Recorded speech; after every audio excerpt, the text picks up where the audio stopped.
first of all, let me assert my firm belief that the only thing we have to fear is fear itself.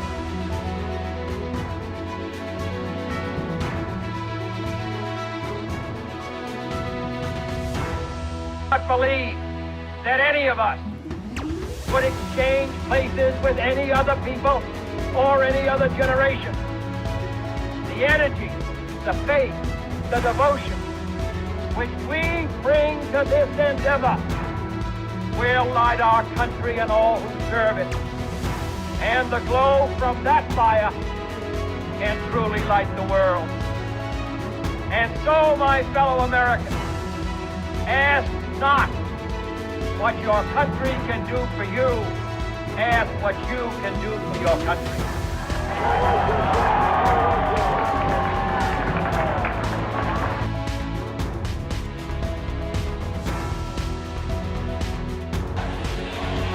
America, we have come so far. We have seen so much, but there's so much more to do. It can't happen without you, without a new spirit of service, a new spirit of sacrifice. So let us summon a new spirit of patriotism, of responsibility, where each of us resolves to pitch in and work harder and look after not only ourselves, but each other. Yes, we can. Thank you. God bless you. And may God bless the United States of America.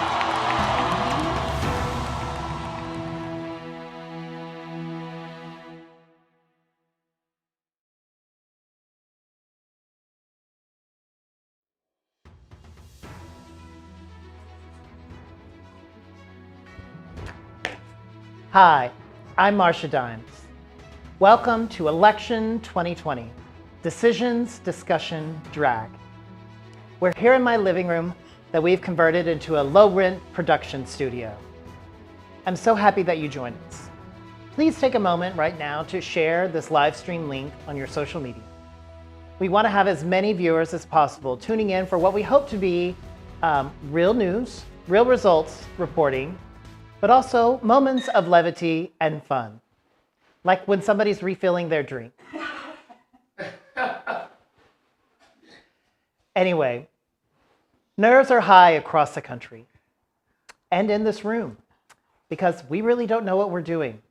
None of us here in this room have ever put together a news show, or let alone a live one with live results coming in from across the country.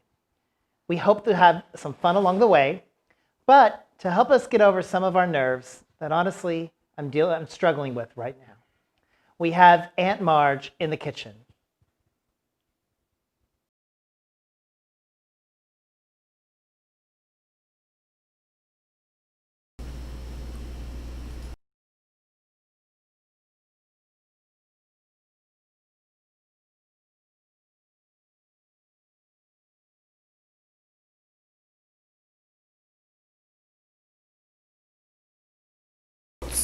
Straight out of Pigeon Forge. She said famously, storms make trees take deeper roots. I don't know about you, but in 2020, I haven't been this grounded since I accidentally took the Lord's name in vain in the 3rd grade at church. So let's all just band together and comfort each other tonight and bask in the glow of this ring light in my hair. And I just think we'll get through it together, whatever happens. But I'm wearing my blue power blazer, so that's a plus. So I would just like to say and pray, as my paternal grandmother Bertha Wood used to say, good food, good meat, good God, let's eat and drink. And we're going to focus on the drink right now as I welcome my BFF and neighbor, Clay Kolchak, as we share a new cocktail recipe with you to help with the festivities tonight. It's election night. Yes, so tonight we're going to start it off good and strong. We're going to make a margarita. Yes. Okay. So we're going to start with a shaker full of ice. And let's see here. We're going to do 1.5 ounces of tequila. We're using a clear tequila tonight. FYI, tequila, that's what Suzanne Summers said keeps her young. Oh, I thought it was the Thigh Master. Not anymore. And this is Jose Cuervo Especial. Yes, and if it's going to be a long, crazy night, you may want to go with a clear tequila. They always say that's better. Yes. And I mean, this one's got blue agave, and it's the Especial. And I don't know about you, Clay, but I love this Cointreau. I think it is a nice addition to any beverage. Yes, it is. It's a really nice orange liqueur. Works great in margaritas. I put 1 ounce of that in there. And then we're going to do 3/4 of an ounce of fresh squeezed lime juice. Lord, if vitamin C isn't important in the pandemic, I don't know what is. Fiending off COVID and scurvy, one lime at a time. That's true. And then we're going to shake.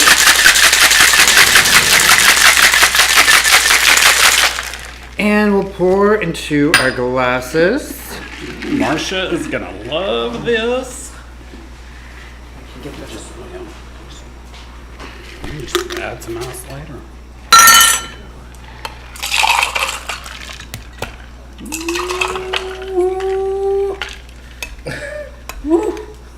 Look at it. It just looks healthy. And then we'll garnish with a little mini corn and lime. Just thought it was festive for this time of year. It's so autumnal. It is. Well, there you go. If you want to try one, we'll get one to Marsha.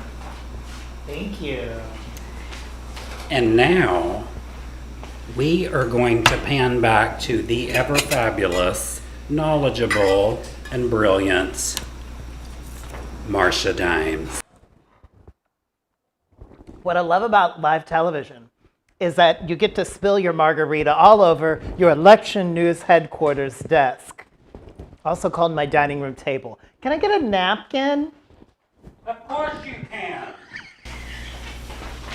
Live television, ladies and gentlemen. Thank you, Aunt Marge. Y'all, it's going to be that kind of an evening. So thank you again for joining us. There's information about donating to the Victory Fund, and we're going to talk more about that later. But go ahead and start making your donations. A quick link to get to the donation form is to go to marshadimes.com/victoryfund. But it is already, what time is it? 6:53, and polls have already closed across the country. And we have some official projections.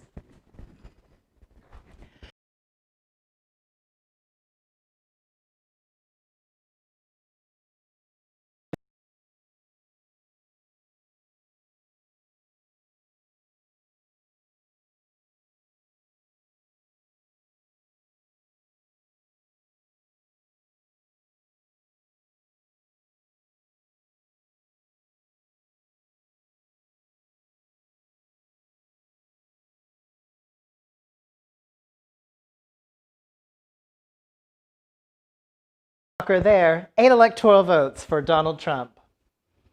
South Carolina will be watching their Senate race, but they get 9 electoral votes to Donald Trump.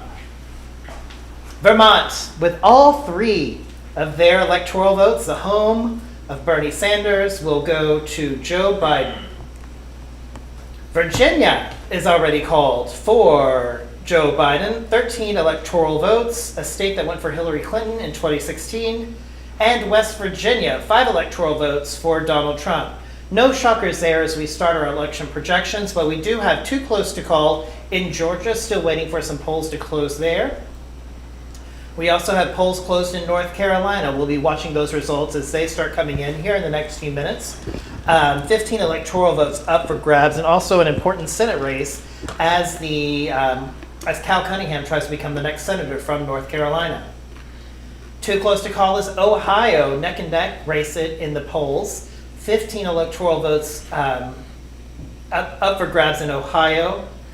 And so here we are with our current map of the Electoral College. You'll see yellow states have yet to actually close their polls for the evening. And currently we're in our race to 270. Just a reminder, it's 270 that we're getting to that magic number. We have 16 electoral votes for Joe Biden and 33 for Donald.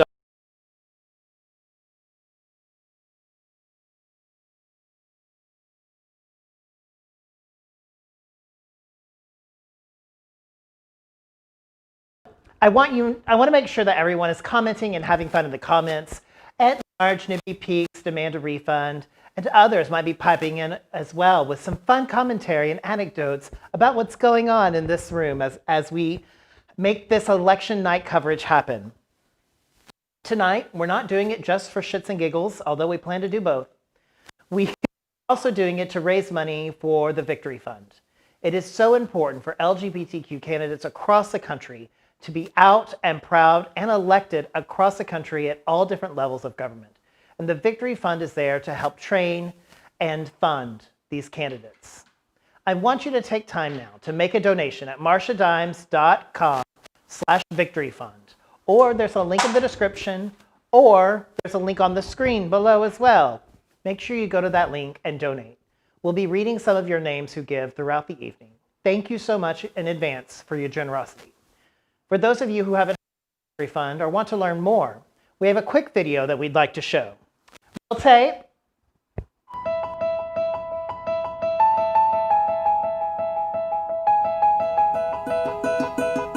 For 27 years, Victory Fund has helped identify and elect LGBTQ candidates who transform the political landscape for our community. Our candidates rely on Victory Fund to help them win. Victory Fund was a secret weapon in my early races for City Council. And Victory Fund helped make me the first openly LGBTQ mayor of a major American city. Since then, we've helped elect our first out U.S. Senator, our first out governor, and our first out trans person to win and serve in a state legislature. It is Victory's ability to be the difference between a win or a loss on Election Day that makes our organization so critical. Anti-LGBTQ bills are flooding our state legislatures. The federal government is targeting our gains. It is critical that we are successful because America needs us. America needs authentic, values-driven LGBTQ leaders who can navigate the political chaos of today and lead on issues important to all our lives. Tens of millions of anti-LGBTQ dollars are pouring into our races, fueling bigoted attacks on our candidates. But Victory Fund is fighting back. And when we fight back, we win. We all won with Sheila Kuehl. We won with Tammy Baldwin. We won with Kate Brown. We won with Tanika Rome. And Victory Fund won with me. I'm so proud to build on Victory Fund's legacy of helping LGBTQ candidates win and make change. I urge you to join us in turning this historic election cycle into an unprecedented election night. Now, let's get to work.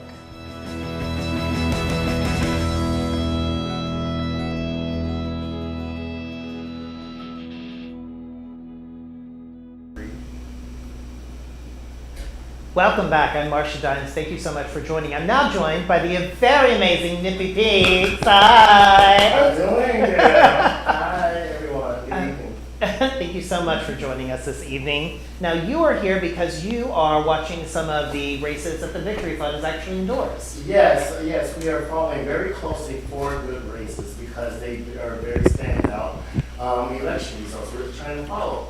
So the first would be Sean Patrick Maloney from New York. He's running. He is also has been the first openly gay LGBTQ representative in the Senate, for House of Representatives. Then we're following Mondaire Jones. He will be the first openly gay black male representing representatives. Yes. And then we have here in the state of Texas, Gina Ortiz Jones. Yes. Several states will be following, and as their polls close, and once we have election results, we will have those races, we'll have graphics and all of that fun stuff later. Yes, fun stuff. All right, well, it is 7 o'clock and polls are closing across the country. We have a lot of polls closing, actually, and let's go ahead and get to our official projections.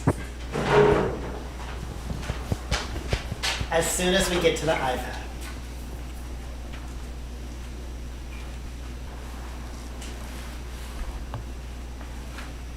Yay, that wasn't a technical issue at all. All right. Atta girl.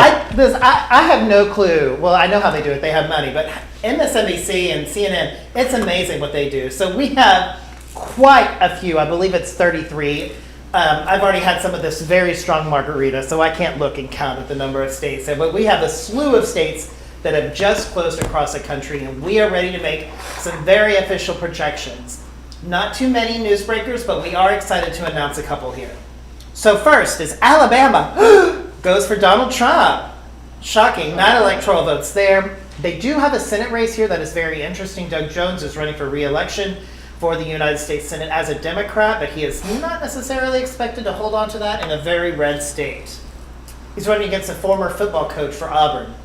So that's interesting. Also, Connecticut goes for Joe Biden, 7 electoral votes.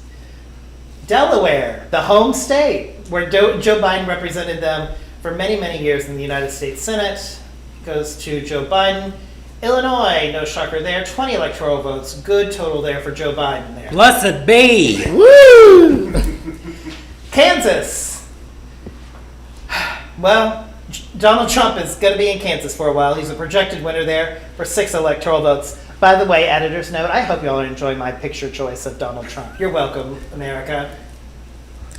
Maine is one of our states that actually tallies, or not, how do I say this? Not very well, apparently. So 3 of the 4 electoral votes will go to Joe Biden. We are looking at their 2nd district, which is another electoral vote up for grabs later on. Maryland, 10 electoral votes going for Joe Biden. Yes. Massachusetts, home of the Kennedys, 11 electoral votes for Senator Biden, or former Vice President Biden. Future President-elect Joe Biden. Here's one of our shockers of the evening. Now, I want to say this. We are not an official news organization. So if you're trusting a drag queen to make your presidential election calls, that's your own issue. I'm in. But based on the polling, based on the predictions, and based on all of our insight, we believe that Michigan will go for Joe Biden and elect 16 electoral votes. This is one of 3 states that Joe Biden does need to flip in order to get to 270. And President Trump won this by less than 1% of the vote here in Michigan. We are very excited about Joe Biden taking Michigan this evening. Mississippi, shocking. Going on. Missouri, Donald Trump, 10 electoral votes. New Hampshire, 4 electoral votes for Joe Biden. New Jersey, 14 electoral votes. North Dakota, 3 electoral votes for Donald Trump. Again, these are all shocking. Oh, Oklahoma, na, na, na, na. 7, I should know the lyrics to that better. I'm sorry, I was not well prepared for this moment. 7 electoral votes for Donald Trump, no shocker there. Rhode Island, 4 electoral votes for Joe Biden. By the way, half of this evening is just me going through PowerPoint slides, so you're welcome, America. Ooh, it's like school. South Dakota, 3 electoral votes for Donald Trump. Tennessee, 11 electoral votes for Donald Trump. And Washington, D.C., 3 electoral votes for Donald Trump. Too close to call. We have several states that have just closed that are too close to call, including Florida, 29 electoral votes up for grabs. We talked about it earlier. The Maine 2nd District, it's not 29 electoral votes. That's a mistake on the slide. Oops, it's 1. Come on, technical We're a issues. live show. I know. I don't think I updated this correctly because Pennsylvania doesn't have 29 electoral votes either. But you know what? I think it has 20, and it's very important 20 for Joe Biden or President Trump tonight. We'll see who wins. Texas, also too close to call, which is the biggest news that I never thought I would see or say while in drag, hosting an election night. No, man. We're breaking ground, but 38 electoral votes up for grabs. We are not ready yet to make a call in the state of Texas, either for Joe Biden or President Trump. So here's a map of our electoral college, where we stand at the top of the hour. That's a map. Here are the numbers. We have 111 electoral votes for Joe Biden and 88 for Donald Trump. And so we're coming back here. I'm just reading my notes because I'm supposed to be caught up on this. But we have Nippy Peaks here, who's going to talk about some of our candidates. And I'm going to go back over to our iPad to click through the slides for you. Yeah, so I'm going to try to remember the notes I have in my iPad. And from there, as I mentioned before, Mondaire Jones, he's coming from the state of, thank you very much. So we're going to pull this up. I got to put in my passcode. So yes, he is coming from this great state of New York. And the reason his candidacy is very monumental because he's the first openly gay black male that could possibly hold a seat in the House of Representatives. So we're calling that, as labeled by our great partners with Victory Fund, a game changer. That is going to be a big game changer as we definitely are trying to flip the House as well as, well, not pretty much the House, but the Senate. We're trying to flip that area as well. But it will be definitely good for us to make sure we have that point in history. And we can go ahead and call in the prediction of one of our other persons that we forgot to mention, will be Georgette Gomez. She has already won the House of Representatives from the California state as well. So yes, I think I'm going to need a beverage. So those margaritas were really good. So now we're going to bring back Marsha to report more for you. This is such a smooth production. I am so proud of all of this on this low budget evening. So we've had some early numbers from, thank you, Nippy. Thank you. You are amazing. We appreciate you and your support in this evening. And she's going to go and update some of her slides and review some of the numbers that are coming up.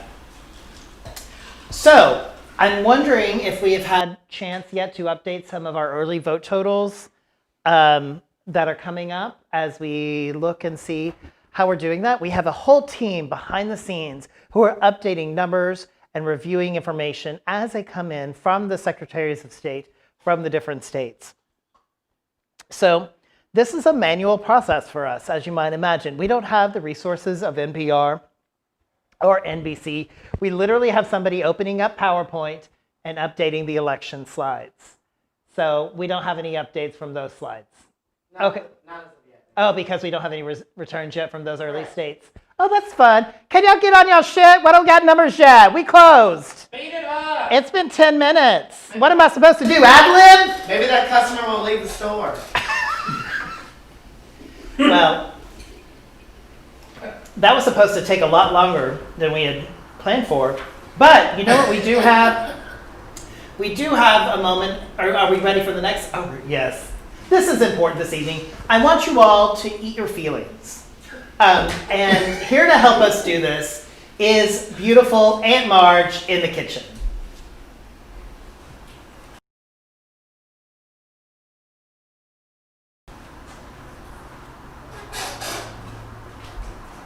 Oh, my. Hello again.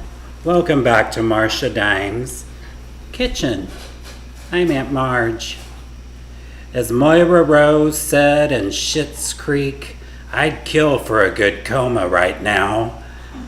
I've said that about 300 and something times throughout 2020. But you know what? I'm not in a coma. And when I'm not in a coma, you know what I like to do? Eat chips and dip. And there's no greater time than election night. So I thought I would make my most favorite chips and dip of all time, which happens to be French onion dip from Lipton. So you want to start with a fresh package of Daisy sour cream. And you want to make sure when you open it that it has this thing on it. That's how you know it's fresh. So you're going to rip that off. Now if I were at home by myself, I'd lick it, but I'm not. Then you're going to take this. Look at this precious bowl. You want to find a fun bowl that you love, and you just dump it in. I don't know if y'all saw that, but I mean, it fell out before I was ready. Happens to the best of us. So I just like to squeeze, let that sour cream just fall out, and get the rest. Make sure you get all of it. They used to call me the Dairy Queen in middle school. So, probably because I like it so much. So you've got your sour cream. Get it in the bowl like so. And then you're going to get your seasoning packet. I like to just shake it. Makes it taste better and it makes me feel better. Did you know that onions are good for your heart? I don't know if dried onions are, but we're going to pretend they are. That's what's in this little package. So you're going to put that in, and then you're just going to stir it up. Stir it up real good. Y'all, I shit you not. This is my favorite dip of all time. So you stir that in real well until it gets real smooth and almost a skin tone color. And then what I like to do is I take a tablespoon of Hellmann's, has to be Hellmann's, mayonnaise, and I just toss that in there, fold it in, fold in the mayo, and you just stir that up real good. Ooh, it looks all nice and creamy. Nice and creamy. See, look at that. Now, this is one of the most important parts. To enjoy it, you're going to get a package of Ruffles. It is the perfect flavor combo to have Ruffles chips and the French onion dip. You just take it, you just put that in your mouth. Mmm. That is so good. You know what else Moira Rose said? She said we are on the precipice of greatness. I hope we're talking about the election, but if not, we've got French onion dip and Ruffles. I hope you will make yourself some, and I hope you will eat some of it. Try not to eat all of it, but it won't be easy. So you just enjoy yourself and have some chips, some French onion dip. And this is our Moira Rose segment. So I'm gonna take this, maybe.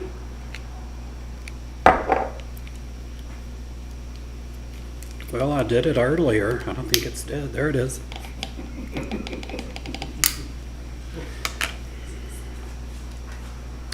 We're going to be okay, aren't we? I hope. I love you all. I'm going to pass the torch, if you will, back to Marsha Dimes, and I'll see you again in a little while. Well, you might need to light that candle, so we've got some early returns going back in from our states, and thank you to NPR for having a fantastic website that we can totally steal for our viewers tonight. So right now, early returns in Florida, right are neck and neck. Donald Trump, 50% to 49% for Joe Biden. Just over 200,000 votes difference. But what's interesting here is that we only have 24% in from Miami-Dade County, while we have in Pinellas County, which is one of the bellwether states that pollsters have been looking at, we have 97% in. Looking at some of these other Democrat-heavy counties here, we have 57% in for Broward County, that's Fort Lauderdale. And then Palm Beach County, the actual home of Donald Trump, is going 57% for Joe Biden. I hope you can see that on your screen. I would try to zoom in, but I have nails on. It's really hard. So I really, if you are looking for up-to-date and completely live results, go to NPR. But go ahead and leave up YouTube while you're watching this show, because we're sure it's going to be fantastic. Let's check some of our other states. I know that we already called Michigan, but I just want to see if we have any results coming in so far. So we have less than 1% in right now for Michigan, but a good solid lead at 59% for Joe Biden. And let's look at Texas. Come on, Texas. Oh, come on, early vote in. 23% of the votes in, and Texas is 51% for Joe Biden, just over 100,000 votes ahead. We'll see this also neck and neck for John Cornyn and MJ Hager for the Senate. 49% for John Cornyn, current incumbent, and MJ is getting 48%. So, and they're updating as we speak. So very tight Senate race turning out here in Texas. I want to click here on county level results just to see what's coming in so far. So what I'm seeing is that Harris County is 70% reported. Now that's going to be a very heavily Democratic county. We know that turnout in Harris County is paramount for Joe Biden to be able to make it close. Also, Travis County and Dallas County are going to be very important for Joe Biden in order to do this. What I think is hilarious, so Clay County, I grew up in one county over Wichita County, but they haven't reported anything tonight so far. But if my parents are watching right now, hey, how y'all doing? So Clay County, 10,000 population, 100% in, 88% Trump. That is not shocking to me based on my experience. Tarrant County is the largest largest county in the state of Texas to be red. It went by 0.2% for Beto O'Rourke in 2018, and Trump was hoping to change that in Trump. Who am I talking about? Joe Biden. It's hard. We've had a margarita. That margarita was strong. Yes, girl. I'm not mad about it. I just hope our viewers at home have had an equally strong or 4 margaritas. I'm just trying not to get too drunk because clearly I'm going to have to talk for the next 2.5 hours. Times are hard and the drinks have to be strong. We need it. We need it in these times. Send the recipe. One county that was very interesting to me, and I saw they had record early voting turnout, was Denton County. And I just wondered if Denton County, home of the University of North Texas, or KNTU, which is their radio station, not what you would think it would be. I was wondering what that turnout would be. And right now it's 53% for Donald Trump, 46% for Joe Biden. No returns yet in Dallas County, no returns yet in Collin County. We have Williamson County, which is just north of Travis County, 51% slight edge there for Joe Biden over Trump. Nothing yet in for Travis County. That's very interesting to me. Somebody else name a state that we were looking at tonight. Ohio. South Carolina. Thank you, South Carolina. Okay, but we're going to look at Ohio real quick because that's what I clicked. So this is very interesting. 44% in already for Joe Biden. 44% of the vote is already in. 56% going to Joe Biden. Looking at county level results, let's look at some of these. Doesn't look like this map is populating with that amount there, but Summit County is already reporting. That's just south of Cleveland. Hey, Cleveland. And Cleveland is actually going for Trump there. Apparently this map is not updating. Let's look at Georgia. That's in alphabetical order. Georgia. Did we pre-populate any kind of Designing Women clips? No? Oh, okay. Well, that would be a good time to cue those up, but we're just whatever. In Georgia. So we have 16% in. I'm not seeing any of the results in yet from Atlanta or the surrounding counties, which are expected to be heavy turnouts for Joe Biden. But right now, Donald Trump is in the lead with 16% in at 54%, just under 100,000 votes under Joe Biden. I can't remember. Is Pennsylvania already closed? Should be closed here. Yes, they are closed. Of course, because I made those slides and I know everything about tonight because I spent a lot of time planning this. Yes. Down to the minute. We have Joe Biden with 3% of the votes already in with a heavy lead there. I'm sure there is a reason for that as we look at the county level results. And nothing is populating right now. So we're going to look here for, in Pennsylvania, we're looking at Philadelphia County. We're wanting to make sure that Joe Biden was able to turn out the vote there. We're also going to look at Allegheny County, which looks to be turning in pretty good results there. So I'm not sure what I'm transitioning to next, but I'm going to step away from the iPad to see if we have anything else to talk about. If anything, let's do, we were going to do a Senate update. I just sat down though, so let's talk over here.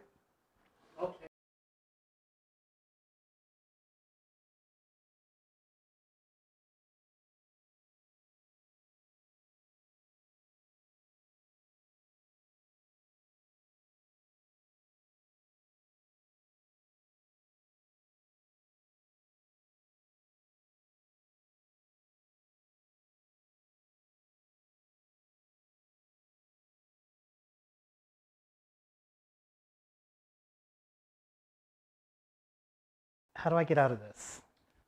Y'all, I should not have worn nails tonight. This is killing me with, thank God. And it's still early. Thank you, Demanda.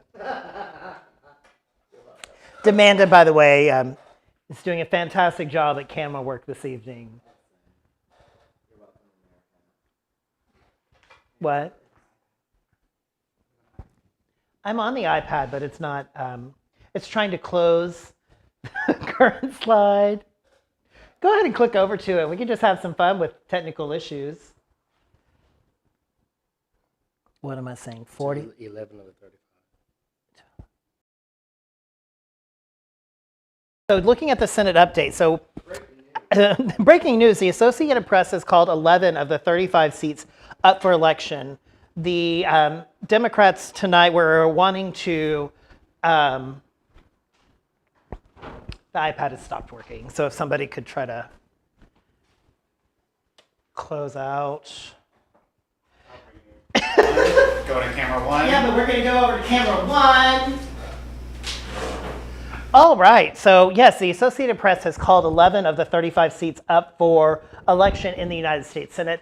Democrats are hoping to flip 3 of the seats along with the White House to gain control of the Senate.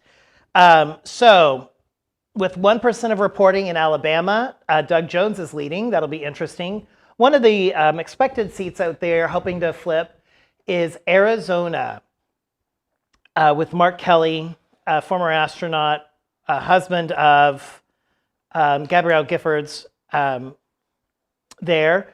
16% reporting, 18% reporting in Georgia. We have Raphael Warnock in the lead there in that special election. Kentucky, we can go ahead and call for Mitch McConnell. No shock there, but I'd love for him to be retired. Lindsey Graham, I clicked something. No, we're good. Lindsey Graham is in the lead in South Carolina with 7% reporting. And I'm going to go over to the iPad to see, we can go to these results here. Come on, Ladybug. I know. Oh, yes. All right, so now we're going to go to slides. And now we're going to go to Senate race slides. This is so flawless. Let's talk about the Senate. Senate. Oh, Senate. All right. So looking at the current state of the United States Senate, 45 Democrats, 53 Republicans, and we are hoping that Democrats can flip 3 of those seats tonight this evening. So here are all of the states that are up for re-election. There are 5 that are real toss-ups there. We are watching out for elections in Georgia, North Carolina, Iowa, and Montana. There's actually 2 elections for senator this evening in Georgia. One of them we're kind of expecting to go into a runoff, but we'll see. So the first Senate seat that we're looking at is Mark Kelly. Talked about that earlier against Martha McNally, who is the incumbent, but Mark Kelly is polling very well. We'll be interested to see how those turn out as Arizona closes polls, I think at 8 o'clock Central Time, or 9 o'clock. We'll find out. We're looking at Georgia as well. John Ossoff against David Perdue. David Perdue, the incumbent there. We believe Biden, with his turnout there, can help lift Democrats down ballot. In the United States Senate in Iowa, Joni Ernst is up for re-election. She has been struggling against Teresa Greenfield and we'll be interested to see how we do this. Trump is actually leading in polls in Iowa, and we'll look at the returns as they come in later this evening. Maine, Susan Collins, the incumbent there against Sarah Gideon. Susan Collins, a constant thorn in many progressive sides, and Maine hoping to move that to the D column.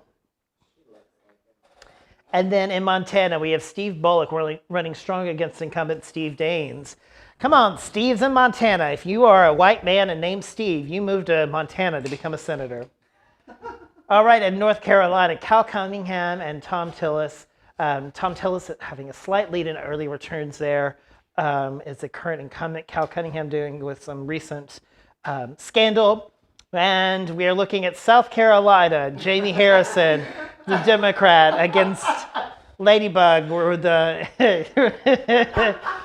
incumbent Republican here.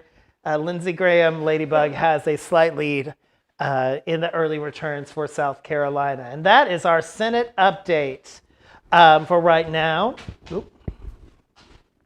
I have no clue what I'm transitioning to, but I'm sure somebody will yell it out in a minute. It's 7:26.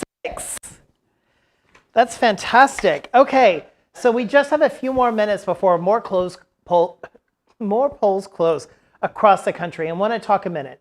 I want to make sure that you are giving. Tonight is not just about election returns. It's about supporting LGBTQ candidates across the country, making sure that they are well-trained and well-funded in their elections.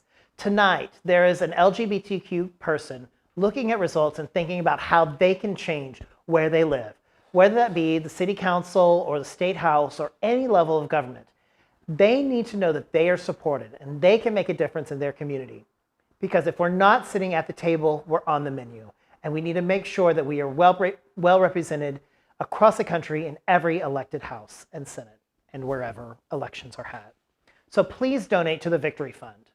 You can donate at marshadimes.com/Victory Fund, and they'll shoot you right over to the donation page that they have created for Marsha Dimes. We are tracking donations tonight, and I'm hoping to be able to give them a big number of Marsha Dimes fans who always give so generously to everything that I do. Why? But we're so thankful for your generosity. Amen. Hallelujah. Seriously. So if you do have a moment and you have $3, $10, $2,300 to give, please consider giving to the Victory Fund. I hope you're enjoying tonight's broadcast. It's been fun so far. Can we just pause to take a drink? Always. Y'all, there's some mini corn in my margarita. It's called dinner. Oh, I'm so full.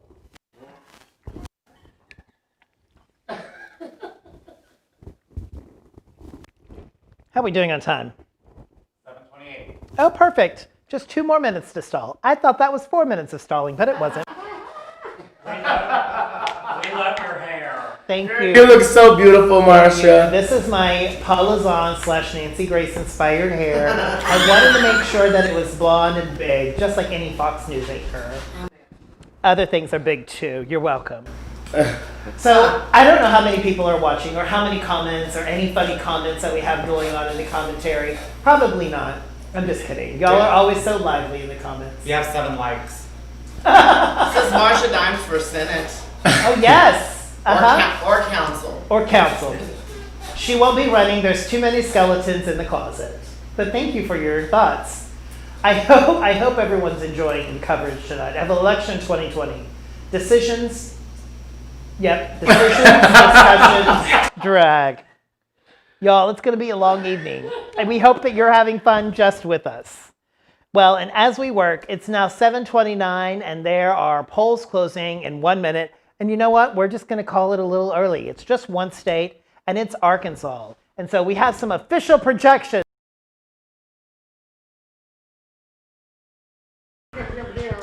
Hold on. I got to pull up the correct slide on the iPad. We need the soft mission. And so it's opening the file so quick. All right, y'all, it's 7:30 and we have an official projection to make. Isn't this fun? Arkansas is closing. I bet y'all are wondering, oh my God, where's Arkansas going to go? Home of Bill Clinton. It went for him in 92 and 96. Again, hasn't gone for a Democrat since. And we are projecting Donald Trump, the winner of the 6 electoral votes from the state of Arkansas. I need to go to Eureka Springs. I haven't been in ages. Isn't that a cute area? Let's go to Hot Springs.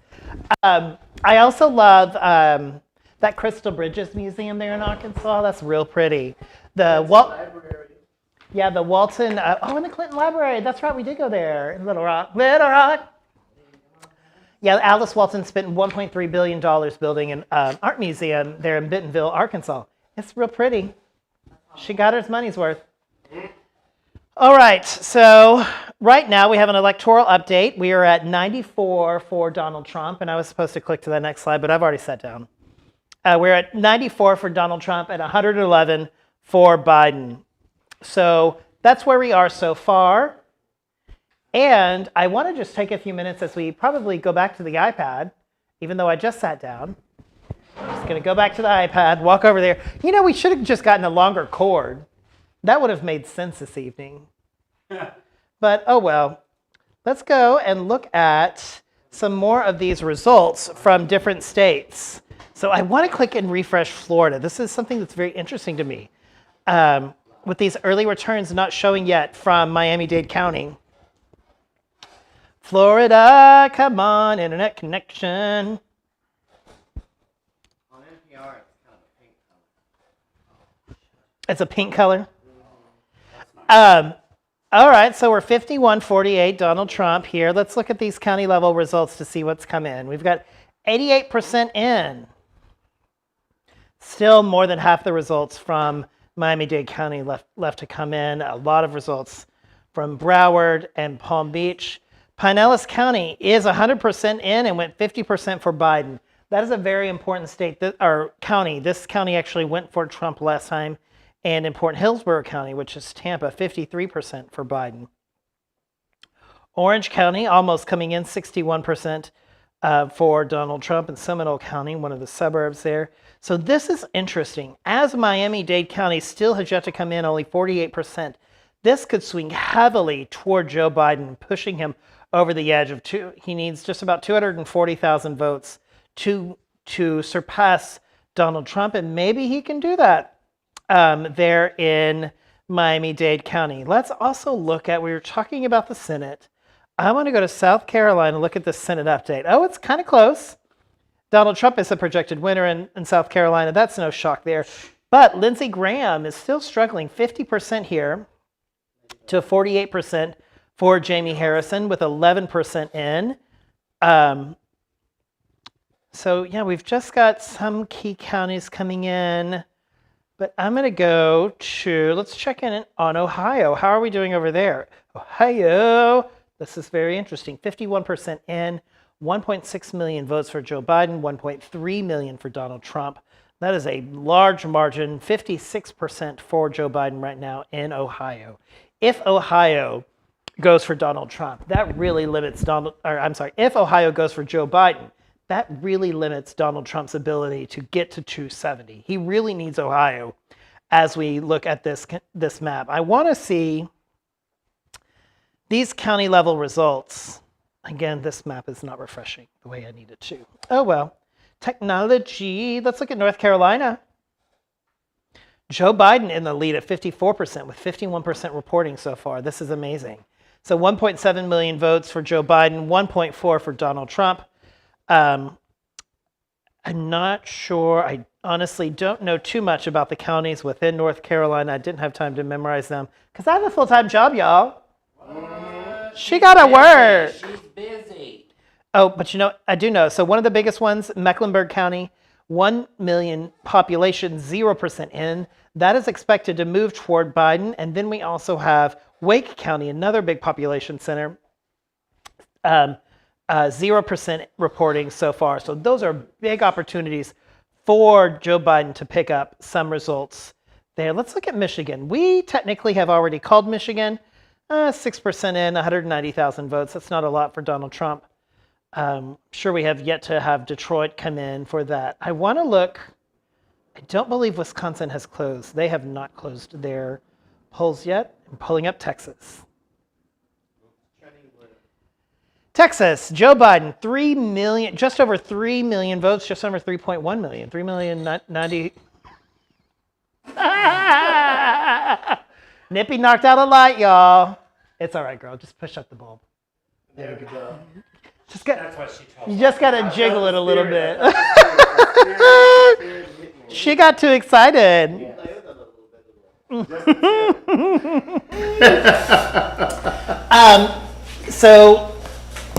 So that's fun there. And so we have 50% for Joe Biden. I want to look at these county level results here in Texas. What has come in? Dallas County is yet to come in for report anything yet.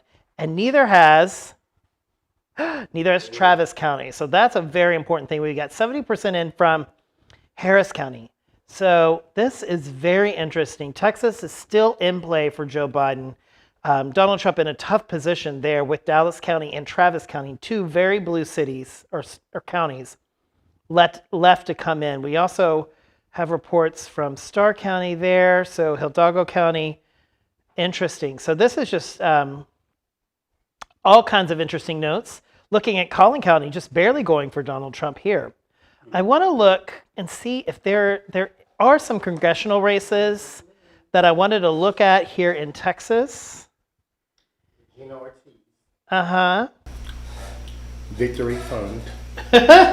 So she actually, well, she's not on this coverage map. So, but we can go to the Texas Secretary of State website later. But we were looking at the Texas 22 district and Texas 21. Here's all of Texas. So this is fantastic. So District 3, Van Taylor versus Lulu here. 55% for Van Taylor so far, with 71% in. Looking at some of these others as they relate to North Texas. Kay Granger, we don't have any votes in yet for there. She's expected to keep her seat there in a heavily Republican district. Pete Sessions, a name we all know here in North Texas, he decided to move down to Waco and call himself somebody that lived there, and he'll become their next United States representative. He needed a job. That's good for him. All right. So District 24, Candace Valenzuela against Beth Van Dyne. So this was an interesting race here. Early results in with the Democrat here in the lead. Tony Gonzalez against Gina Ortiz Jones here, District 23. This is one of the Victory Fund races. We have less than 1% in, not even worth talking about at this point. And those were the ones that I was really worried about here. So with that all said, I want to remind everybody to take a minute and donate to the Victory Fund. Absolutely. And make sure you go to marshadimes.com/Victory Fund to make your donation. We are very excited to see what kind of money we can raise tonight to support LGBTQ candidates across the country. So please give and take a look and watch this quick video from the Victory Fund.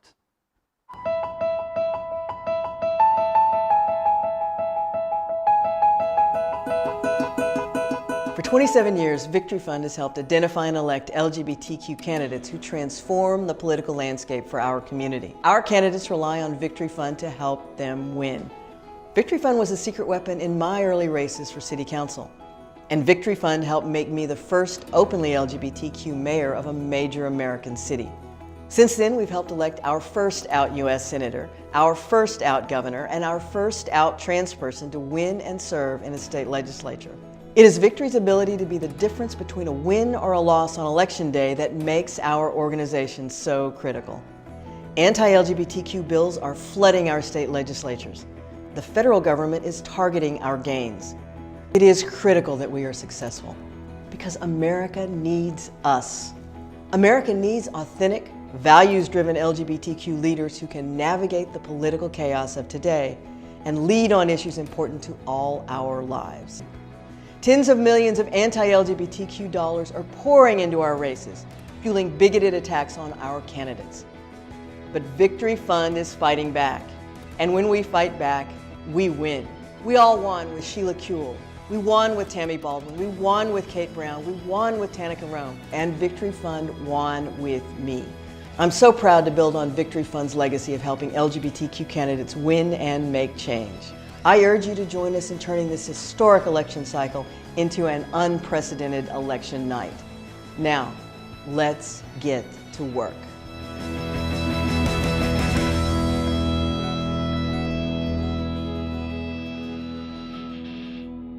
Hi, welcome back. I'm Marsha Dimes. You're watching Elections 2020. Decisions, discussion, drinks. A lot is in play this evening, and we don't have near the volunteer staff to be able to cover a national election. So notes for next time. There won't be a next time. I'm just going to get shit-faced on my own at Woody's like I did in 2016. But we're not going to talk about that experience in 2016 because we're moving on to new and better times. Very natural female wig I'm wearing right now. It is 7:41 Central. Polls are closed across the country, and we have results streaming in from our national reporters called NPR. And we'll be going back to their website later on in the show to talk more about it. So we're also thankful for all of our donors to the Victory Fund. And so our team of experts behind the scenes are opening up my email to see if there are actually any donors, because Victory Fund was going to email a list of those who gave, and we could read their names. And we have pieces of paper and Sharpie in case our team wanted to write them down so I could read their names. No, I don't know. It's going to be from the Victory Fund. They might not have sent it yet. I know Jeremy. Well, thank you for all who's given. Demand a refund. Are there any fun comments in the YouTubes? Is anybody watching? No? You had 26 likes. Oh, that's good. Service request for apartments on hold. According to the subject. That's accurate. They were going to replace that light bulb, actually. So it's not my fault. It's not your fault at all. All right. Well, we have a fun evening. I hope you've enjoyed the margarita that we started the evening with.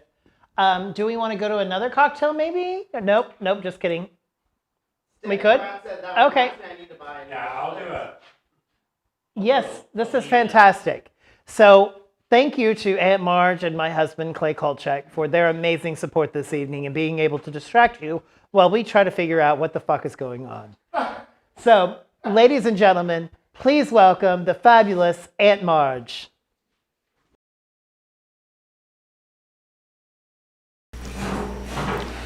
Hello, welcome back. I would like to preface this segment with the fact that I did have one of those margaritas and it was in fact very strong. I would also like to take this opportunity to tell you about the importance of purchasing a sweatsuit to wear from October to January. But it's never been more important than in 2020. Because you never know when your weight is going to fluctuate and when you want to just feel fabulous. I actually purchased this one from Jane Fonda's website. And it benefits her charity. She's 72. She's amazing. She's in her 90s, I think. 72. Oh, okay. I also purchased a black sweatsuit from Old Navy, which wasn't all that expensive, and I've worn it to several events. And you can dress it up with an autumnal orange scarf and wear it to anything. And as someone who performs in the arts, you know we have to wear all black a lot. So it's very convenient. Now, I would like to, oh, she's 82. Okay, so somewhere in between what Amanda and I thought. She's fucking amazing. She is. Oh my God, I love Jane Fonda. I would now like to invite my BFF and neighbor, Clay Kolchak, who also happens to be Marsha Dimes' husband. He is coming into the kitchen and we're going to learn a new cocktail recipe. So this recipe is one of my favorites. We're gonna make a French martini. Oh my lord, I love martinis. So especially for tonight, we need all the strong drinks that we can get. So we're gonna start with 2 ounces of vodka.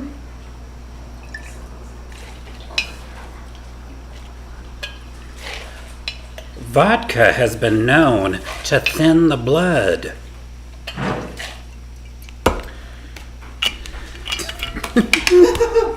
I'm sorry. I didn't know what else to say. It's true. Well, it is. I am all about real facts. And then but no fake news here. But you know, one time some friends and I went to the beach, and we were drinking a lot of vodka, and he stubbed his toe, and so he was bleeding, and he had trouble clotting because his blood was so thin. I told you. And then we're going to add 1.5 ounce of pineapple. Now, pineapple juice is rich in vitamin C. We are going to build everyone up. We're going to thin their blood and give them a lot of vitamin C tonight. Yes, what more could you ask for I this know. year? And then, what is this dark liqueur? This is a cherry liqueur, and it's such a pretty bottle. And we're going to put 1 ounce of that in here. And cherries are rich in antioxidants. That's why I like red wine so much, because it also is so good for your heart. Well, and all these cocktails are really healthy for you, actually. Yes. Ugh. Okay, so we put it into a shaker with ice. Yes. And we did get some comments and feedback that the last shake was a little loud. So I'm going to go shake it.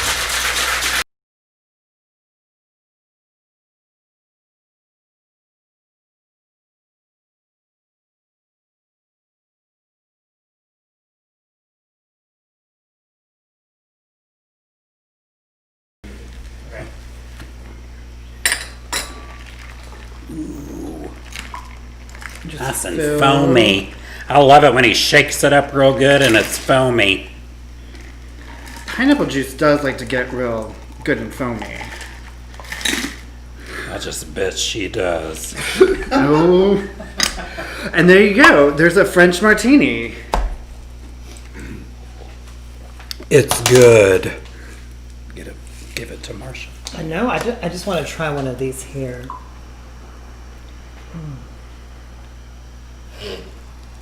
It's delicious. Well, we're going to continue on. I'm going to sit this down here so I don't spill it like I did the margarita. Do I have... Oh. Yes, iPad on? Yes. Oh my gosh, this is working. Little picture-in-picture action. Maybe this will work. We didn't plan this. This is called adapting. This is important qualities to be able to do when you're doing a live production from your kitchen. Watch out, America. Come on, CNN, I'm coming for you. So we're looking here, again, back at Texas. We refreshed this page here. I'm going to do it just again just to see what's coming in. 48% in, neck and neck for Joe Biden and Donald Trump here. No results yet from Dallas or Travis counties. Very interesting. What's going on in Dallas County? Why aren't they reporting yet? They've been closed for 45 minutes. Y'all are good here. That's true. All right, so let's go to North Carolina, one of our swing states this evening. 69% in, 52% reporting for Joe Biden. That's very interesting. We're going to go quickly to not North Dakota. We know who won there. We're going to click on Ohio. Joe Biden, 53% in. Joe Biden ahead here. We are looking at him doing very well. Clicking on Pennsylvania. Now, this is a little bit skewed because it's only 7% reporting, but 77% of the results for Joe Biden. That's very exciting there. We expect the results. Oh, I need to step back. You don't want to just look at these? Oh, you're welcome. Donate now. Who wouldn't? I'm just going to stand like this for an hour and we'll just wait for results to come in. All right. So I'm going to click on, I clicked on Ohio, clicked on Pennsylvania. Did I click on Florida yet? All right, Florida, very interesting. Donald Trump pulling ahead just a little bit here with 51% of the vote. 89% of precincts are in. This is tilting a little bit too far from my personal taste here. But again, only 48% from Miami-Dade County, 88% from Broward, 95% for Palm Beach County. This is very interesting. This is the home, technically, of Donald Trump there at Mar-a-Lago. Pinellas County, one of the counties that many pollsters were looking at as a bellwether county here, is actually 50% for Joe Biden and 49% for Donald Trump, with 100% reporting in. We've got a lot of these middle states which are expected to tilt a little bit more toward Trump, but still these big counties here in South Florida yet to report fully, and so it's still very neck and neck, although it is quite the burden yet for Joe Biden to pull through here. What other state were we looking? Georgia. Georgia, 28% in. Donald Trump here. Let's look at these county level results. Nothing in Atlanta. Yep. Fulton County, we've got 18% in. So we've still got a long ways to go in counting the Atlanta and Atlanta suburbs there. So that's the latest information on the presidential election. We don't have any more states that we can call. We're still waiting on more information there. I do want to turn it over to our LGBTQ candidate correspondent, Nippy Peaks, who's going to provide us an update. Nippy? Thanks, Marsha.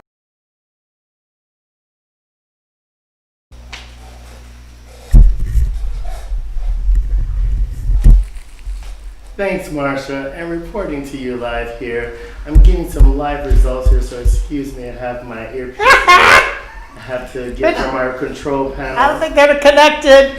Yes, okay, so there we go. So yes, as our Marsha was saying, Nippy here to report to you all of the updates of what's going on those Victory Fund candidates that we've been watching here on everything with our live results. So currently there's a total of 312 LGBTQ representatives and everyone else who's going out for different re-elections this year. And so far we're doing great in our numbers. So we're splashing tons of color in all of our political canvases. And for that, we now held 13 of those 312 spots that we're trying to take over.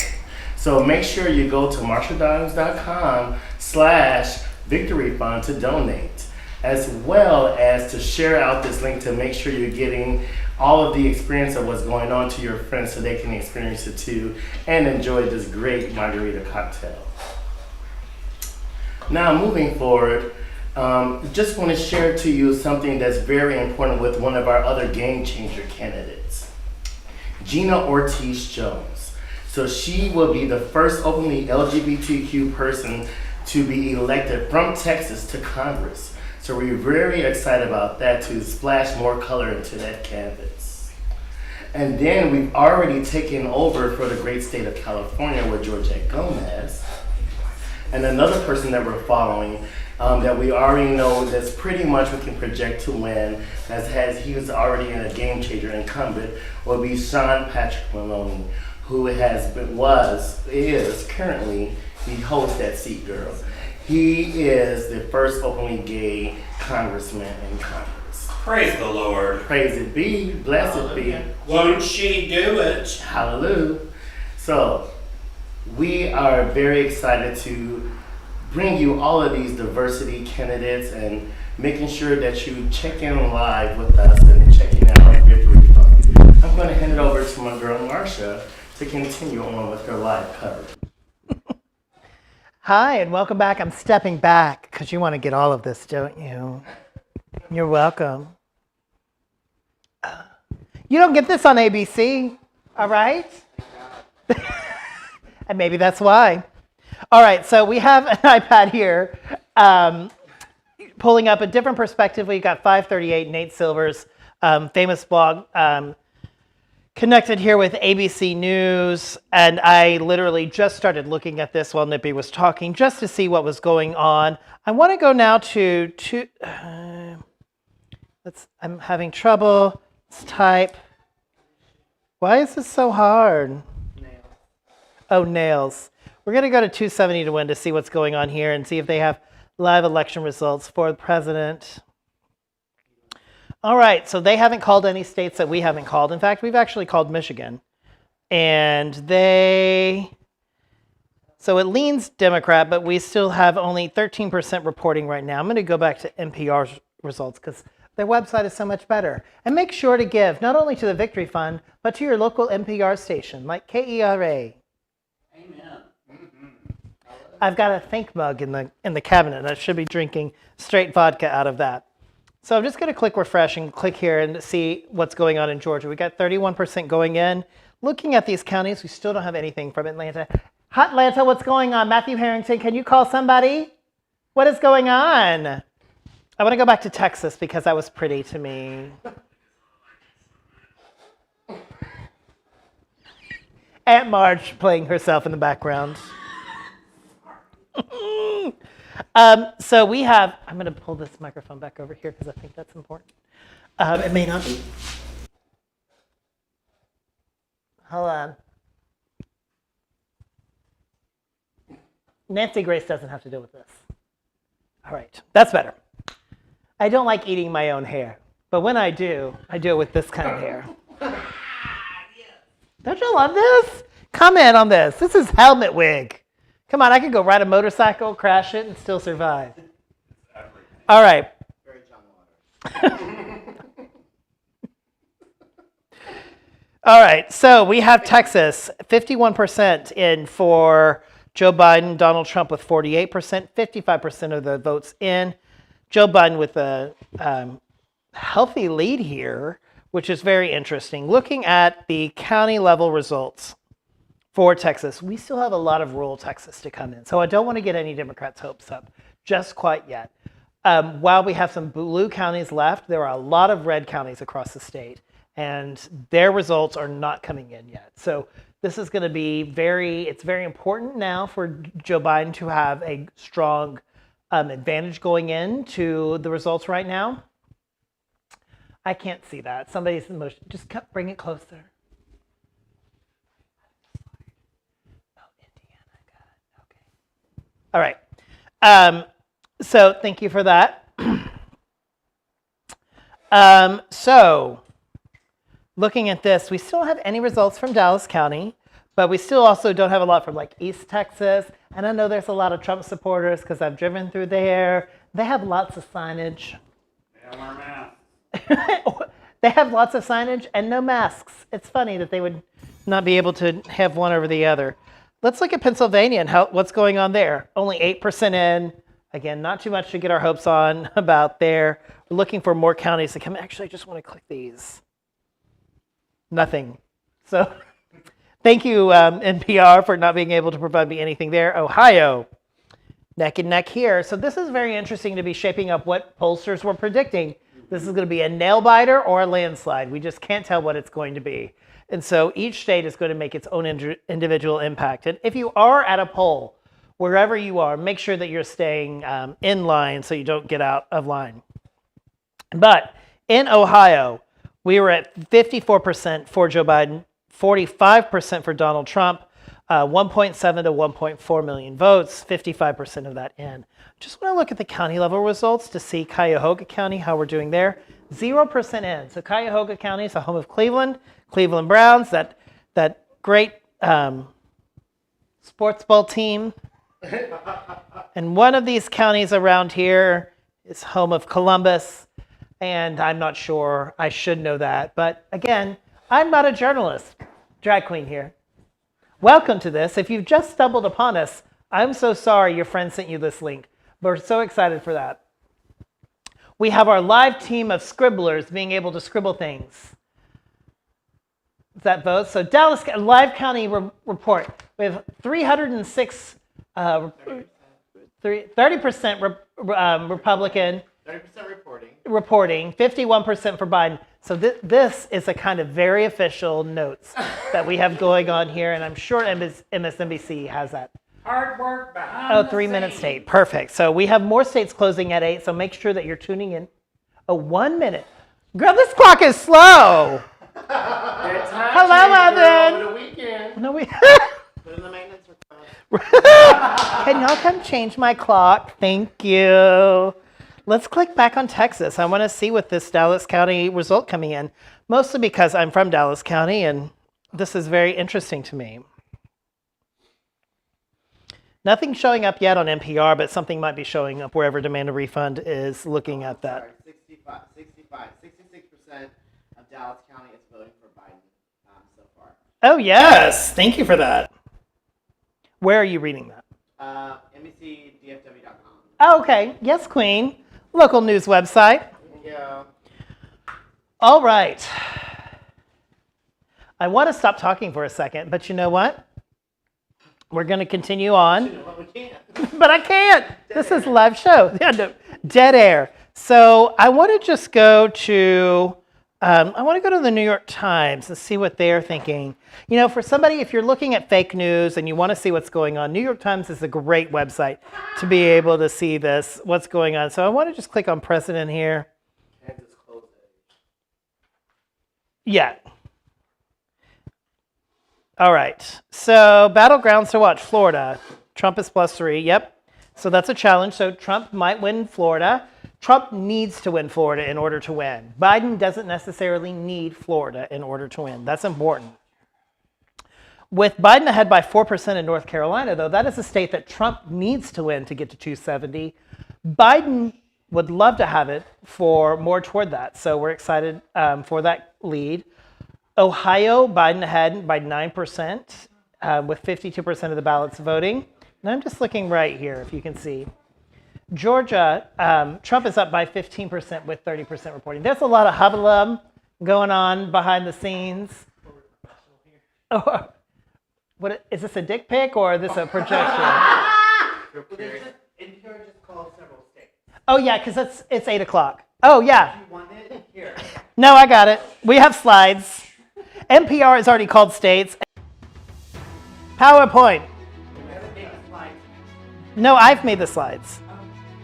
That's not what I wanted. Don't pull up pictures.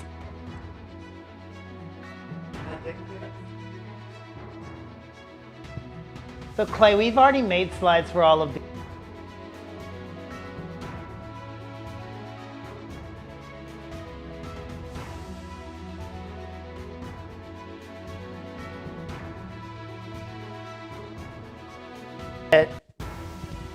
All right, official projections now. We are ready to go live at 8 o'clock.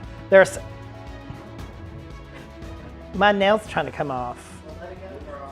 Y'all, this is They look it's a amazing. disaster. Here, hang on. We've got several polls closing tonight. New York, Wisconsin, Minnesota, Nebraska, Wyoming, Colorado, New Mexico, Arizona, and Louisiana. So let's go ahead and make some official projections. We are projecting Joe Biden to be the winner of Colorado, 9 electoral votes. I needed some Colorado-style cookies for tonight, but I don't have any. Garrett? Oh, no. Come on, projected winner in Louisiana, 8 electoral votes for Donald Trump. No shit.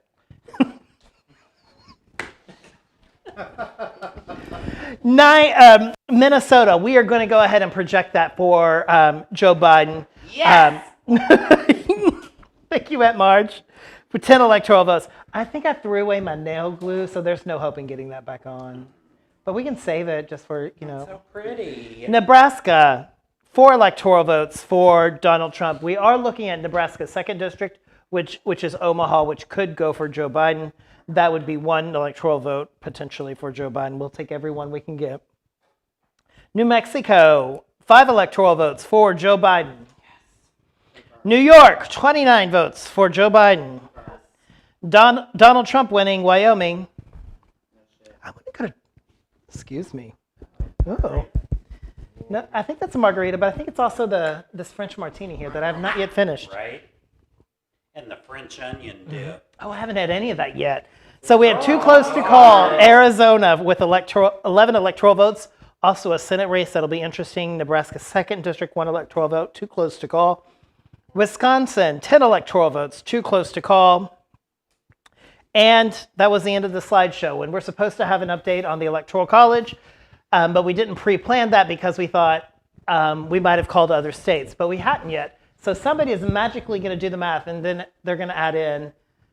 It looks like NPR has it 119 for Joe Biden and 94 for Trump. We have already called Michigan, so plus Michigan. Math, I'm a drag queen. So I don't know what we are supposed to do next. My notes are nowhere to be. Am I going over to camera 1? Yeah.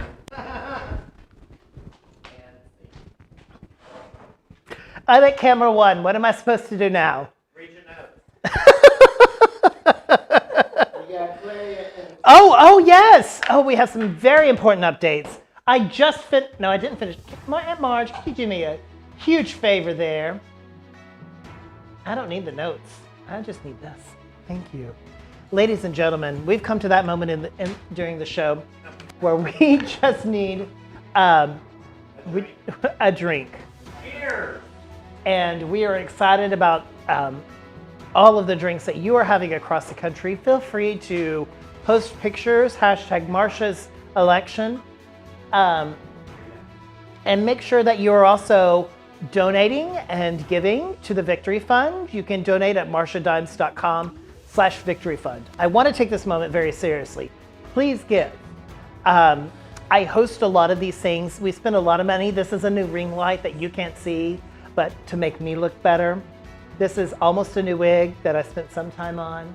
We spent money to make sure that we could have a quality production. Whether it's quality or not, it's up to you. But I hope that you will give. I need to what? Oh, we can run the, oh yeah, there we go. So please give to the Victory Fund at marshadimes.com/Victory Fund. Give now. Here's a quick video.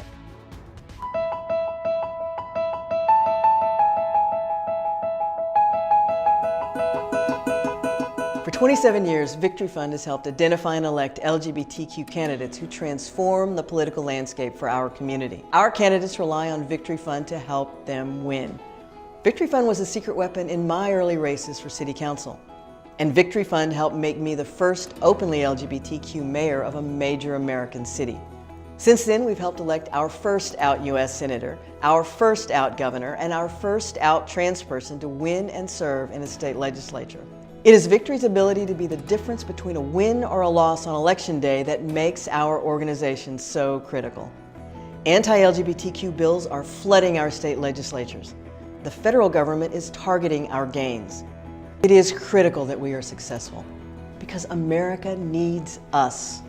America needs authentic, values-driven LGBTQ leaders who can navigate the political chaos of today and lead on issues important to all our lives. Tens of millions of anti-LGBTQ dollars are pouring into our races, fueling bigoted attacks on our candidates. But Victory Fund is fighting back. And when we fight back, we win. We all won with Sheila Kuehl. We won with Tammy Baldwin. We won with Kate Brown. We won with Tanika Rome. And Victory Fund won with me. I'm so proud to build on Victory Fund's legacy of helping LGBTQ candidates win and make change. I urge you to join us in turning this historic election cycle into an unprecedented election night. Now, let's get to work.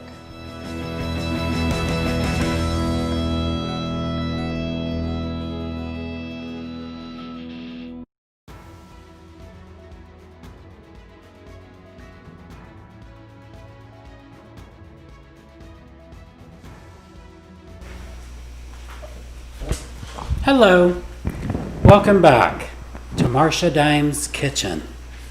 We are going to make a new chips and dip recipe.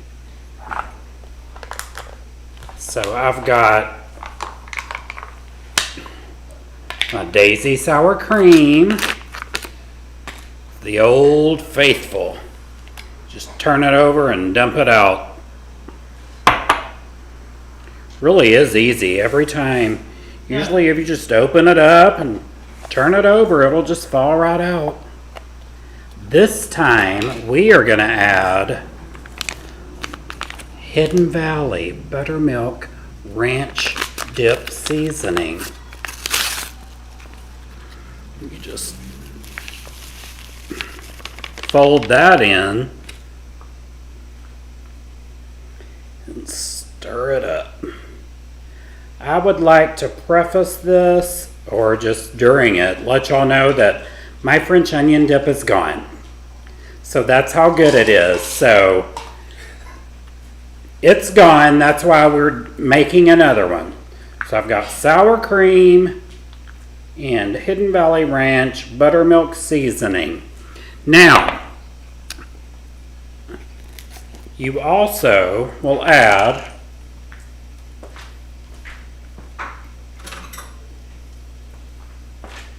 usually a tablespoon. I've got a teaspoon, so I'm gonna add 2 dollops of mayonnaise.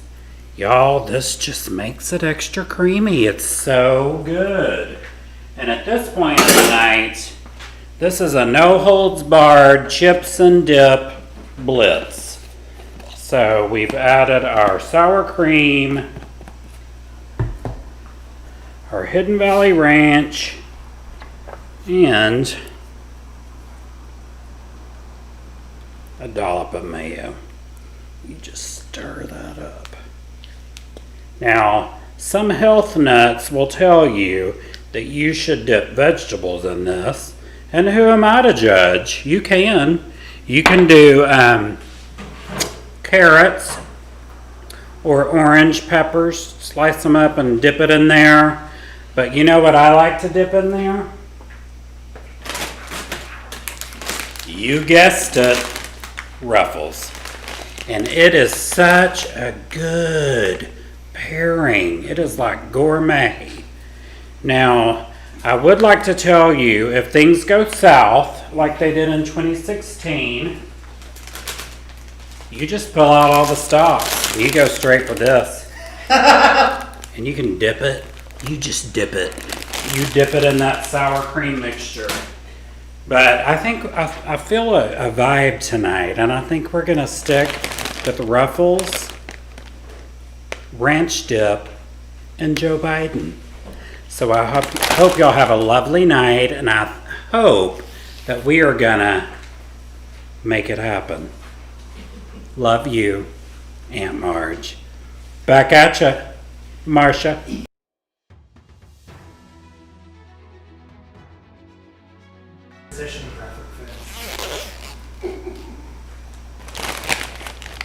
Thank you to Tie My Shoe for doing exceptional directorial work this evening. We think. I'll second that. Oh, you're on. Oh, we're on. Okay. Hi, I'm Marsha Dimes. Welcome back. I'm joined by Nippy Peaks, who's going to provide us a few updates on some LGBTQ candidates that are running across the country. Nippy? Yes, so the polls are now about to close over in our great state of New York. And the projection is looking very great for Mondaire Jones to take in the succeeding and outgoing Democratic seat there for the great state of New York. So that way he would become the first openly gay black male in the state of New York for Congress. And we're still waiting for our projections to come in from Texas, where we're closely watching Gina Ortiz Jones and her race against another Republican of Latino descent as well in that race as well. So she has a great area. I was looking it up earlier. It includes Marfa and Presidio County, and I just love that part of Texas, that Big Bend area. Yes, have you been to the Prada store there? I did. Yes. I got a picture over there. Oh my gosh, yes. I've never been, but I've heard that it's great. It's a great Prada store, though I was happy I left without spending a dime. That would be me too. Maybe what other races are you interested in this evening? Other races, well, we've already going to go ahead and give the win over to Sean Patrick Maloney, and we've also... Who was in New York. That's in New York as well, yes, yes. And then we have Georgette Gomez for California. She run the House seat there as well. In San Diego. So yes. We're excited. The polls obviously aren't closed in California yet, so we have yet to be able to make any kind of calls there or prediction there. What's interesting about that race is actually two Democrats running against each other. So yes, yes. It'll be interesting. California's just interesting. They let two Democrats run against each other in a general election. Just to make it more interesting than what this year is. Mm-hmm. I'm just looking at my notes to see where we were supposed to go, but I'm probably just supposed to keep talking. Yeah, but we for the meantime, we're going to say make sure you donate and go to marshadimes.com/victoryfund. Yes, please donate. Please continue to give. We're inspired by your generosity, so please give. And now we're going to do a quick Senate update.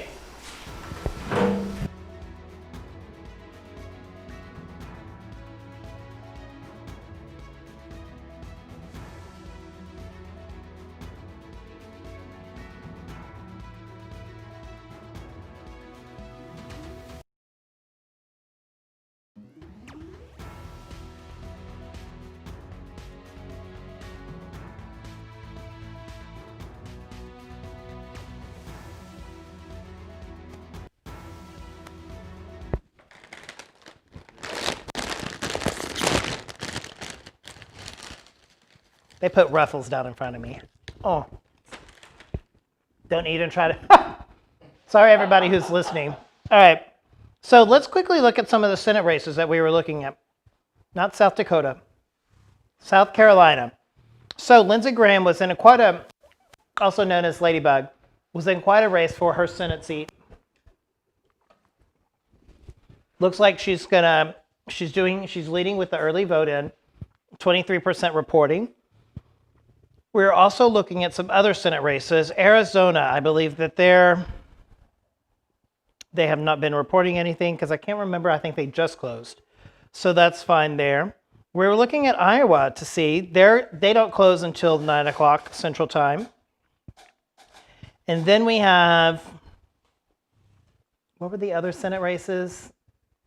I'm sure you're yelling at the screen right now telling me all of the Senate races. But I can't, South Carolina, yeah, we did South Carolina.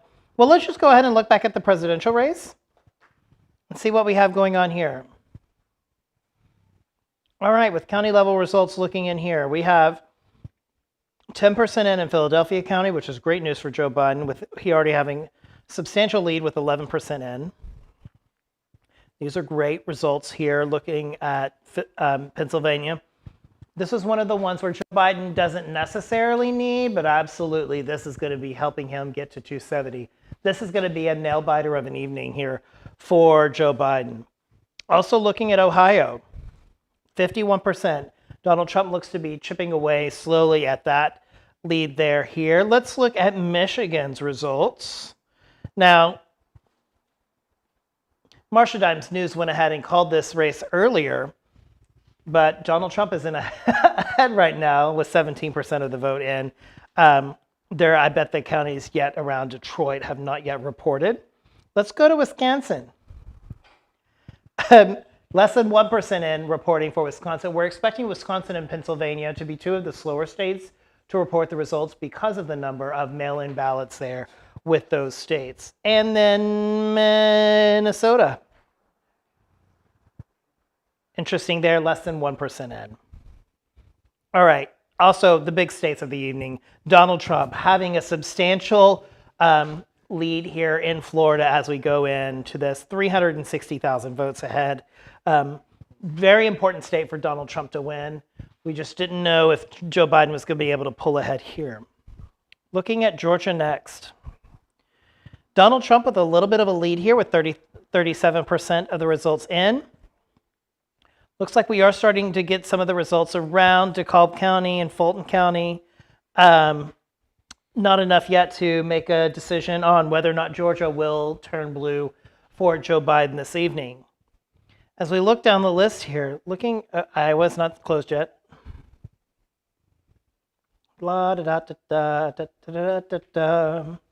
Just going through this list here, and I wanted to look back at North Carolina. All right, Joe Biden in the lead with 80% of the results in North Carolina. Joe Biden leading that by 110,000 votes here. First of all, I want y'all to be proud of me that I was able to calculate 110,000 votes that quickly. I've had 2 very strong drinks so far this evening, and this is strangling off or cutting off blood circulation. All right, looking at, we just went to Pennsylvania. We were just at Texas, but I want to go back to Texas. It's my home state, and I'm really interested to see if Joe Biden can pull this off, which would be amazing and a miracle all to begin with. Game changer. I know, right? So again, on NPR, we have 0% reporting from Dallas County, but we know that not to be true because we have early results here. We do have some results from Travis County going heavily for Joe Biden. This is very interesting, very close. Less than 100,000 votes differentiate Joe Biden and Donald Trump here.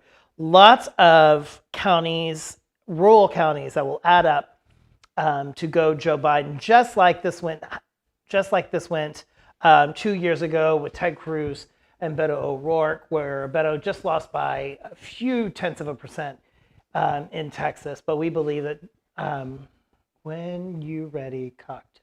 I love these notes that I get. We could do more cocktails. I just don't know if our cocktail correspondent, who is also updating slides, is ready for cocktails. Yes. Oh, okay. I'm ready for a cocktail. So ladies and gentlemen, let's just click on Ohio really quickly. Again, Joe Biden's still in the lead with 62% in. All right, so we have Aunt Marge and my fabulous husband coming in to do another cocktail. I'll step aside.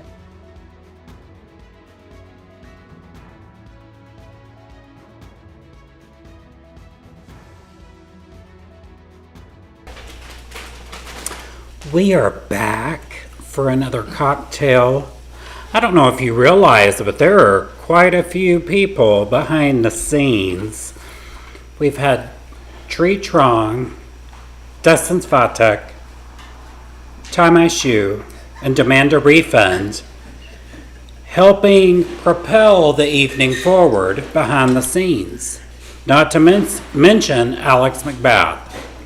So we would like to celebrate them. This cocktail goes out to them. And we are about to make a pickle martini. Now this is one of my really great go-to martinis. It relaxes me. It's really, really great. And also, speaking of health benefits, you know, pickle juice is healthy for you. It's hydrating. Yes. We both love pickles. And if you have, like, if you've been working out or something, you can, if you get a lot of cramps, they say it's also good for, like, to drink. I do. And you, it will kind of take care of your cramps. Whatever it takes. So we are gonna do. Well, I mean, if you have cramps, you have an OB-GYN in the house. So. Yes! Oh. So we are gonna do 1 3/4 ounce of vodka. Also a blood thinner. Yes. And that. And then we're gonna do 1 1/4 ounce of pickle juice.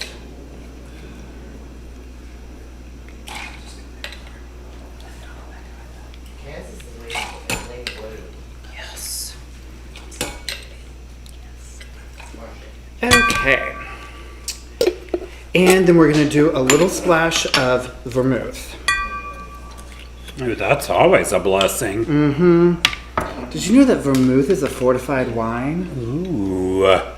That means it probably has antioxidants, which means it's good for you. Bless you. Yes. So I think that we are going to leave everybody feeling really healthy, refreshed, re-energized, and drunk. I know we'll all of the above. We'll probably be a little tipsy, but we are soaking up all the alcohol with some great dips. Yes, we are.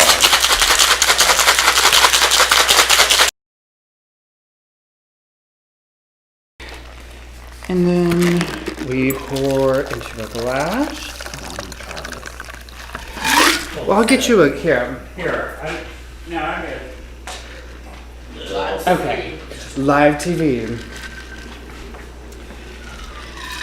And we'll pour Thank you, this in dear. here. Oh. Just keep going. You get you some? You can have it here. We'll garnish with a pickle. Ooh, that's a big pickle. I love pickles, especially when they're dense like this. A little baby dill. Yes. And I love this one, Clay Kolchak, who is such a cocktail chemist. Well, I try to keep everyone drunk. 'Tis the season. Meanwhile, back with Marsha Dimes. Oh, that's me. Oh, we're queuing back. Hi, everyone. Just touching up my makeup. This is what Rachel Maddow does in her break. Thank you. Cheers, everybody. This is actually one of my favorite beverages that Clay makes. Pickle martini, amazing. If you don't know the ratios there, it's very easy. A lot of vodka and a splash of pickle juice. It's very hard to mess up. Does the pickle juice matter where it comes from? Now, this is very important, though. Best made pickle juice is the best. If you have to get another brand, I'm so sorry. Go to a different grocery store. But best made pickles is the best here. So we're in 2 hours, almost 2 hours into this show, which is I can tell. I've been in a corset. I've been in a corset for 3 hours, and it's been a lot of fun. And this microphone wire just keeps sticking out. Excuse me for a minute. All right. So I hope you will take a minute and share this live stream with your social media. Just if you hate us on what we're doing with the live show, share that. If you love what we're doing, share that. Anything, share. Ooh. But please do take a minute to share, because the more people that we have watching, the more money that we can raise for the Victory Fund. It is so important for LGBTQ candidates to stand up, run for office, and get elected across the country at all different levels of government. So the Victory Fund helps train and financially support candidates across the country. We know that this has made a difference in many LGBTQ, including Anise Parker, who is the current president and CEO of the Victory Fund, and candidates like Brian Sims in Pennsylvania. If you don't follow him on Instagram, you should, because not only is he smart and a good elected official, he's also good to look at. And so, Brian, how you doing? So we do have a lot of results coming in. If you're watching any other news source, you know that they have not called states that we haven't called. We're not trying to be the first ones to call the election. We certainly haven't seen any huge trends here. We're still waiting on the numbers. And that's the hard fact of America, is that it takes a minute to count all of these votes, whether they be coming in by mail and you have to manually open it. Think how much time it takes you to go through your fan mail every day. I mean, it takes so much time to open up every envelope. And so these are some of the things that our elected officials and the election counting officials have to go through this year. And so it's going to take some time. I had already hoped to be able to call a few more states during this time and make it more fun for us all, because we had flashy graphics that were probably going to be messed up. But nope, we're just sitting here waiting on results. All right, and so I love direction, especially when it comes from somebody running the technology. So make sure that you are giving to the Victory Fund. You can donate via a quick link at marshadimes.com/victoryfund. And I hope you enjoy this quick message from them that we totally haven't played 7 times.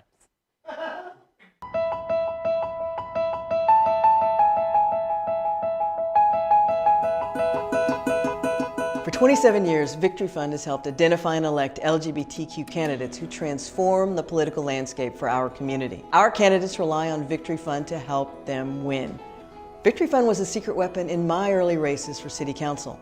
And Victory Fund helped make me the first openly LGBTQ mayor of a major American city.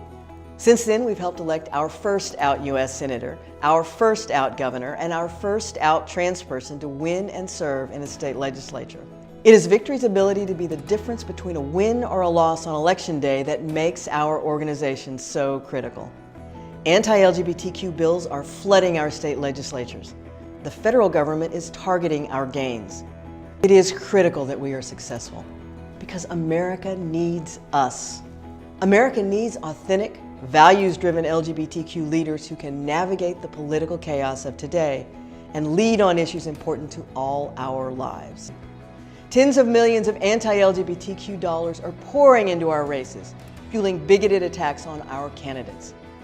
But Victory Fund is fighting back. And when we fight back, we win. We all won with Sheila Kuehl. We won with Tammy Baldwin. We won with Kate Brown. We won with Tanika Rome. And Victory Fund won with me. I'm so proud to build on Victory Fund's legacy of helping LGBTQ candidates win and make change. I urge you to join us in turning this historic election cycle into an unprecedented election night. Now, let's get to work.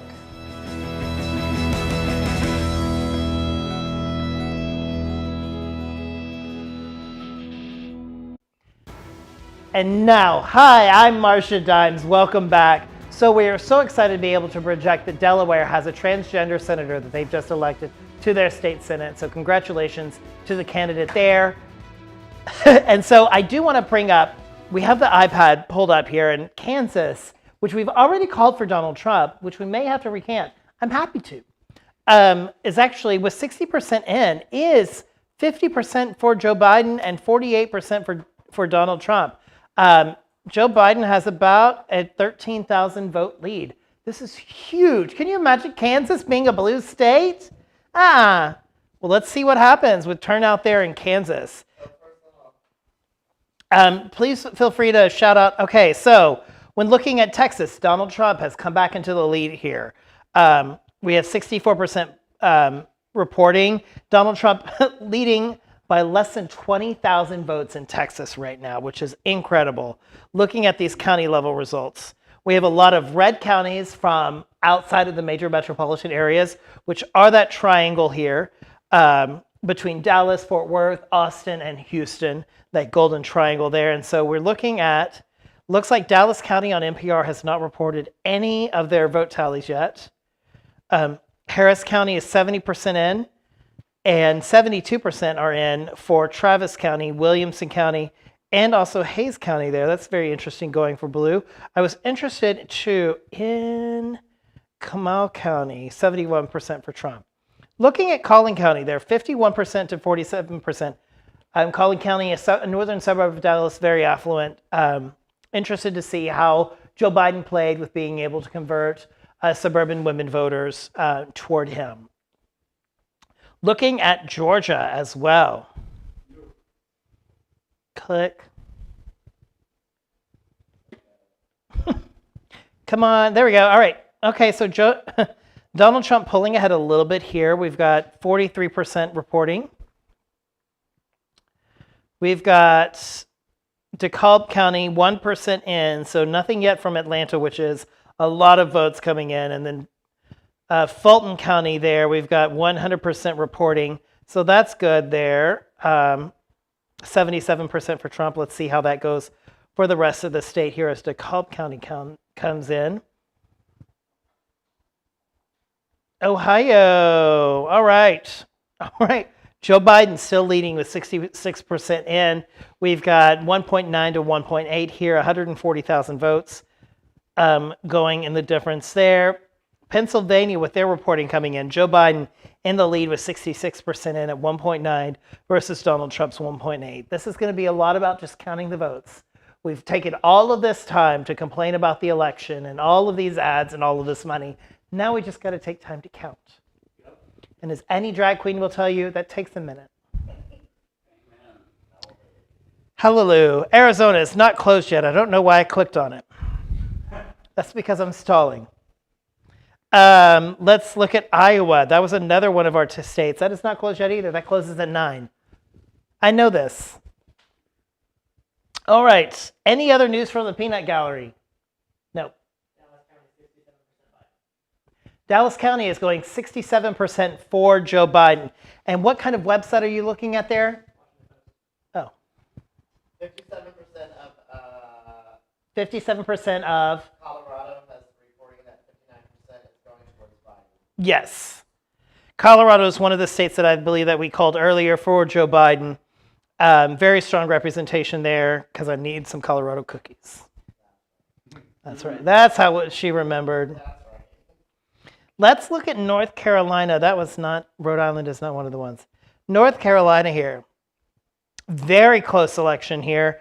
50% Joe Biden, 49%, about 70,000 vote difference between the two here. 83% in. With some county level results here, I want to look and see how much we have in Mecklenburg County at 62%, and then also 11% in from Wake County. So this is going to be a huge opportunity for Joe Biden to pick up a few more electoral votes here. So that's very interesting. Just checking in on a couple Senate races. South Carolina, Lindsey Graham pulling ahead with 29% in. Arizona, not reporting anything yet. Iowa, they're not closed. Why am I clicking on them?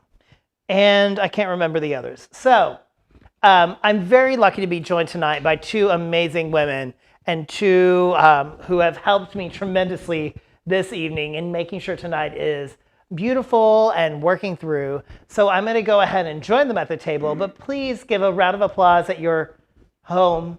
So yeah, clap to yourself for Aunt Marge and Nippy Peaks. And we would like to start out by sharing a couple of quotes from one of our favorites, Maya Angelou. I've learned that people will forget what you said, people will forget what you did, but people will never forget how you made them feel. That's actually one of my favorite quotes of I all know, time. And it's so so true. good. It's true though. Like when you touch somebody's life and you're able to go at them, and no matter what you say, it's just how you make them feel at that moment. Yes. It's all about this. Yes, it is. And That's so thank what- you, ladies. I love you all. Yes. We love you, Marsha. And we Thank you for appreciate having us. Marsha for making us feel Yes, that and way. be part of this monumental occasion of And- Marsha's commentary for this historic election. Yes. And I would like to dedicate this quote to Marsha Dimes because she makes so many things happen in our community. And tonight, it says, "My mission in life," this is also from Maya Angelou, "My mission in life is not merely to survive, but to thrive, and to do so with some passion, some compassion, some humor, and some style." And if that does not scream Marsha Dimes, Yes! I don't know what does. So we Well, we one just of the love four. you, We're girl. good.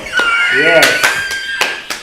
Thank you. How are you going to survive? You can't thrive. And that is true. That is true. And well, I'm thankful to everyone. You know, it's a village. It takes a village, and so I am supported by an amazing group of ladies who will do whatever I ask them to do, and I'm so appreciative. And I hope that you enjoy this just as much as I do. I hope that you found a little bit of peace and relaxation amongst this craziness of this evening. And I hope you as well, watching at home. I hope that you are enjoying this evening. I hope that you're getting real news and real results from NPR.com, but also enjoying the moments of levity that we're able to provide, while also making a difference for the Victory Fund and LGBTQ candidates across the country. Yes, and that's what I was about to say. Like the levity that this is bringing to tonight, instead of me being at home and just drinking an entire box of wine, I'm here with my sister friends. Drinking an entire box of wine. We're splitting it. It's lots to go Yes. around. Yes. Yes. And just, you have to do that for yourself. Surround yourself with your sisters and people who celebrate your community. Yes. Right, and so just to give everybody an update, we're at 122 electoral votes for Joe Biden, according to the New York Times, and 92 for Donald Trump. So it's a very tight election, and it's a nail biter. Everybody said it's going to be a nail biter or a landslide. Mm-hmm. Well, I think what the people will probably like to hear is, what will this election mean? What does this election mean to you all? What does this mean? Well, for me, honestly, I mean, I got married in March before the issue, before the coronas. And my marriage is on the line. It's up for vote. And so I truly believe that the Supreme Court has marriage equality up for debate, and that a Donald Trump election would reinforce a Supreme Court that is already tilted against me and against my family. And so that's what this election means to me. And it's I hate to get so serious, but it is something that is so important to me, and that's why I am working so hard to distract myself, because I'm truly scared about what the future holds for me and my family. Yes, of course. And we all are. And you know, in my 20s, I was like thinking, I'm scared to walk down the street holding my boyfriend's hand. And I don't want to go back to that. And none of us do. No. And we are here to celebrate our friends. We are here to celebrate women who just feel denied right now because of what's happening. And we can't reverse Supreme Court decisions that have happened in the past. I am wearing my necklace this evening that is reminiscent and inspired by Ruth Bader Ginsburg's Descent collar. So I hope you caught the illusion. I hope you were looking up here, not down here. But you know, it is important. There's a lot at stake right now for Yes. our country, and so it was so important for everyone to get out and vote. And I hope that all of our friends and family did take a minute to get out and vote and support the candidate that I believe, Joe Biden, to be able to have a good heart, to make good decisions, and to lead our country in a direction that includes all. I certainly don't want to be grabbed. What do you think, Nippy? Well, you know, I feel that this election definitely has taken a toll for me just because of all the things that this year has brought up, and especially being a person of color. I feel that at the end of the day, that this whole year has been one big episode of The Apprentice. Just pretty much that all the things that we're pulling first, we're not addressing the things of systematic change, and then all of a sudden I have coronavirus, but look at me, I am healed. And now I'm pretty sure I have a good inclination that even though we may hear some positive results of this evening, something else is he's got something up in the works. So it's just to stay tuned for some entertainment. That's pretty much what this year has been. Well, I have one thing to say. If this year has been an episode of The Apprentice, you're fired. Okay? Donald Trump, I want to say you're fired this evening. Call the cops! You're fired. All right? But it is so true. It's like we've learned so much this year, and so much I've learned personally about systemic racism and things that we need to address as a country. They're hard topics to bring up, but we have to bring it up. We cannot we cannot fix something unless we talk about it. And we have to open up that wound and be able to address it. And that's the important thing. I think Joe Biden brings it unification, as well as you can see in his campaign slogan, the soul of America, bringing back the soul of America. And I feel that by trying to unify us instead of separate us is really key to our efforts tonight.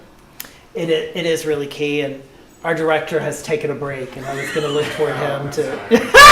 He's getting that French. That's all right. We want y'all to know that we Cheers, are ladies. here for you. Cheers. Thank you, Marsha We have a Dimes, drink for for hosting everything this this. evening. We have the pickle martini, then we have Margarita. the margarita and a real... This is a Cheers. difficult recipe. You open up the fridge. We might talk about it later, depending how the night goes. Yeah. Depending on how the night goes, and if we just want to get drunk as we wait in these returns. But we have more returns to go through. I'm sure we have more pages on npr.org to refresh. So I'm going to hop over there, and let's go ahead and get some updates. I don't know if there's a transition.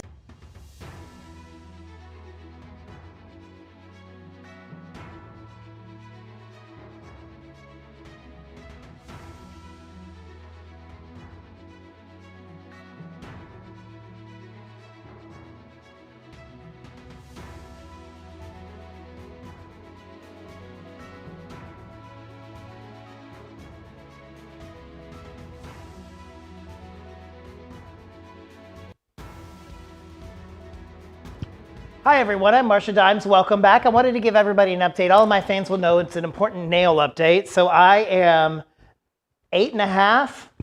This one is about to come off any minute now. We've got a dangler here. But they're cute nails. Got them at the Target. High quality. So far, just not working through on election night.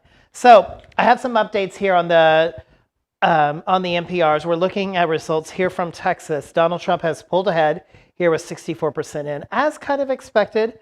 Wanted to look at some of the results that they are pulling in from, again, this is so interesting. Reports from Dallas County are being pulled in, and I'm going to turn to the peanut gallery to see if they have another county by county thing or update on Texas that they can just shoot over to this iPad here, and we'll pull up in a minute.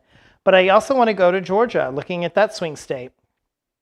Donald Trump ahead there by almost 350,000 votes here with 48% in.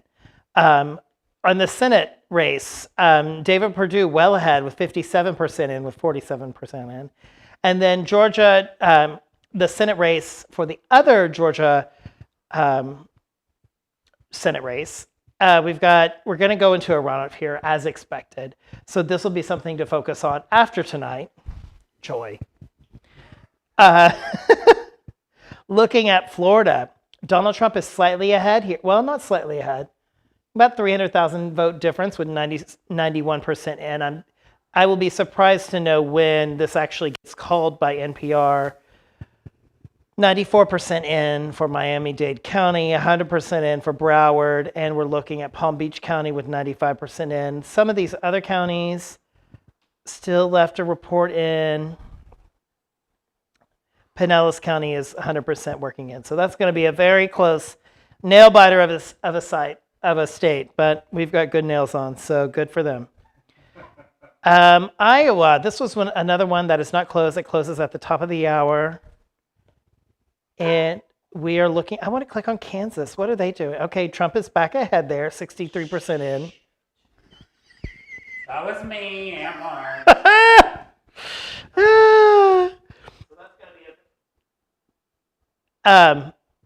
And then let's look at Michigan. But we've got good nails on, so good for them. Something's going on with feedback. Hello.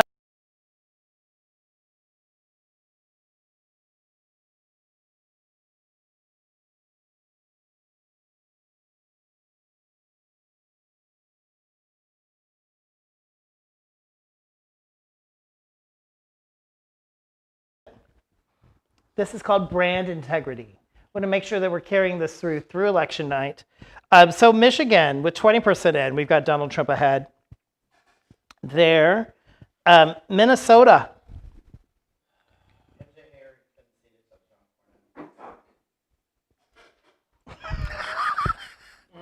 So MJ Hager has conceded to John Cornyn here in the state of Texas. Not a huge upset here. John Cornyn was ahead in the polls, but was an opportunity for the Dems to pick up one of the 3 Senate seats that they are trying to pick up. Looking at Minnesota, Joe Biden well ahead in the vote here with 23% of the vote in. Looking at Nevada is yet to close. New Mexico is already called. Let's look at Ohio. Oh, thank you. Oh my gosh. So I'm just going to transfer over here to this handy iPhone pulling up the Washington Post. Looking at results from the U.S. election.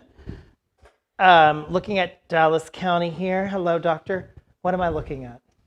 These are county results from the state of Texas. Oh, okay. So. Where's the total? Scroll up. All right, so with the presidential result, according to the Washington Post, we've got 50%, right at 50%, 4.3 million votes for Donald Trump and 4.26 million for Joe Biden. So very close election there. Rockwall County, turns out, went for Donald Trump. Who knew?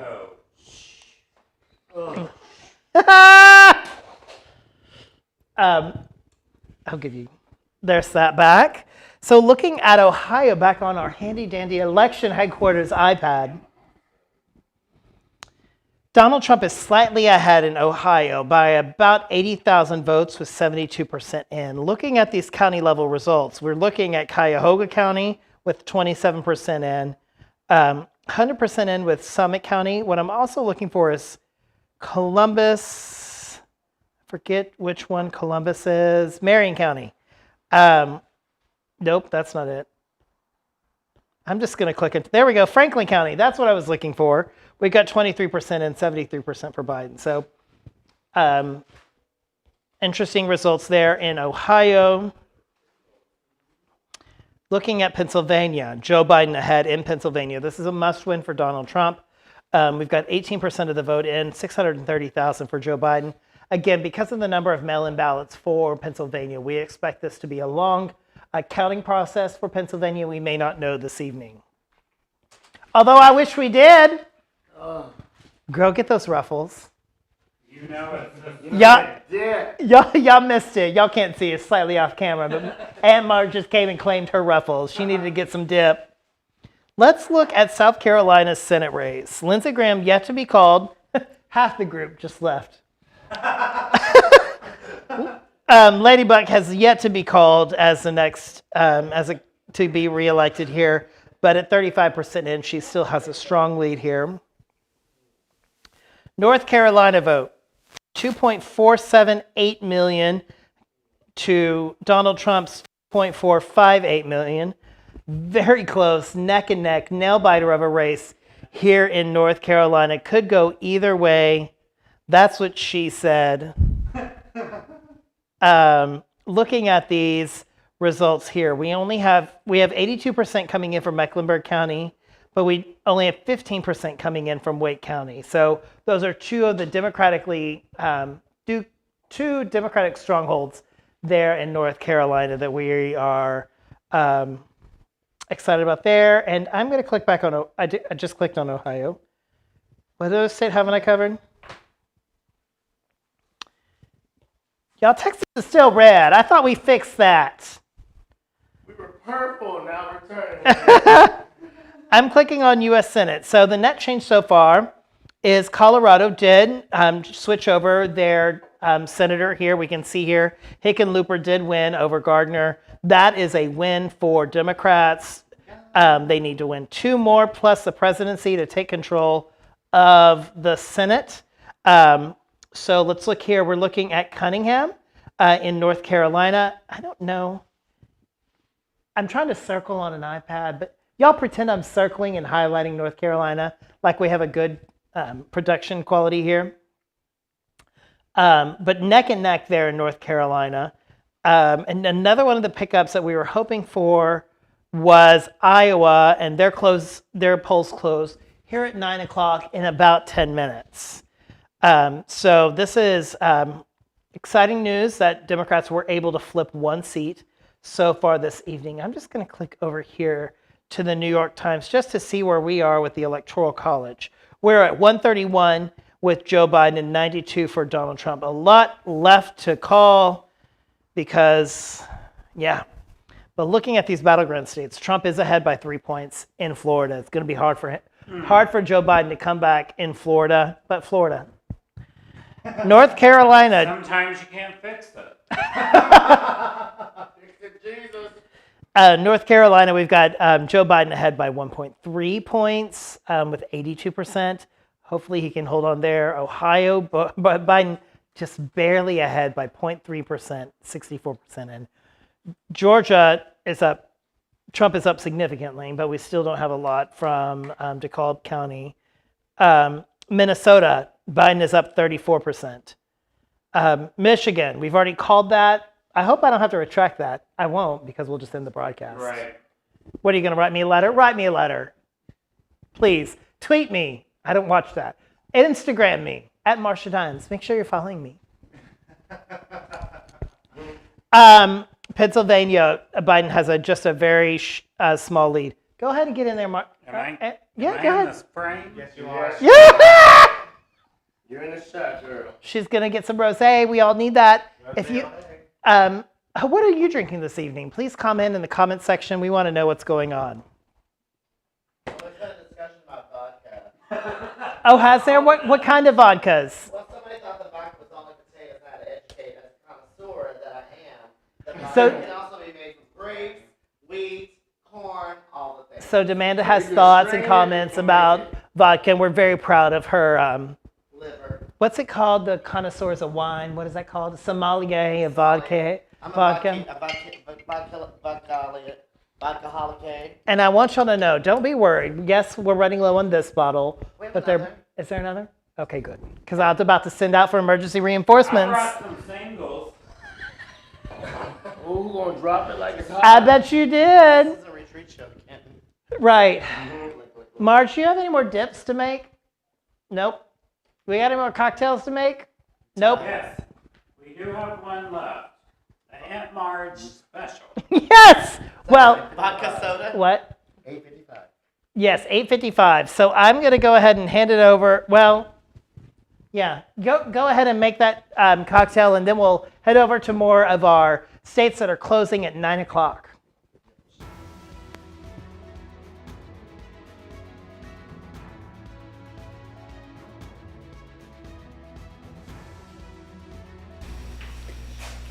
Welcome back to Aunt Marge and her BFF, Clay Kolchak, with a lovely cocktail recipe. Sometimes when you have a long evening You just need something simple. So that's what we're here to share with you tonight. So sometimes you just need to grab a glass. Make sure you grab an Aunt Marge glass. Preferably one of Aunt Marge's glasses. And what I do, especially in 2020, I go and buy a nice glass of boxed wine.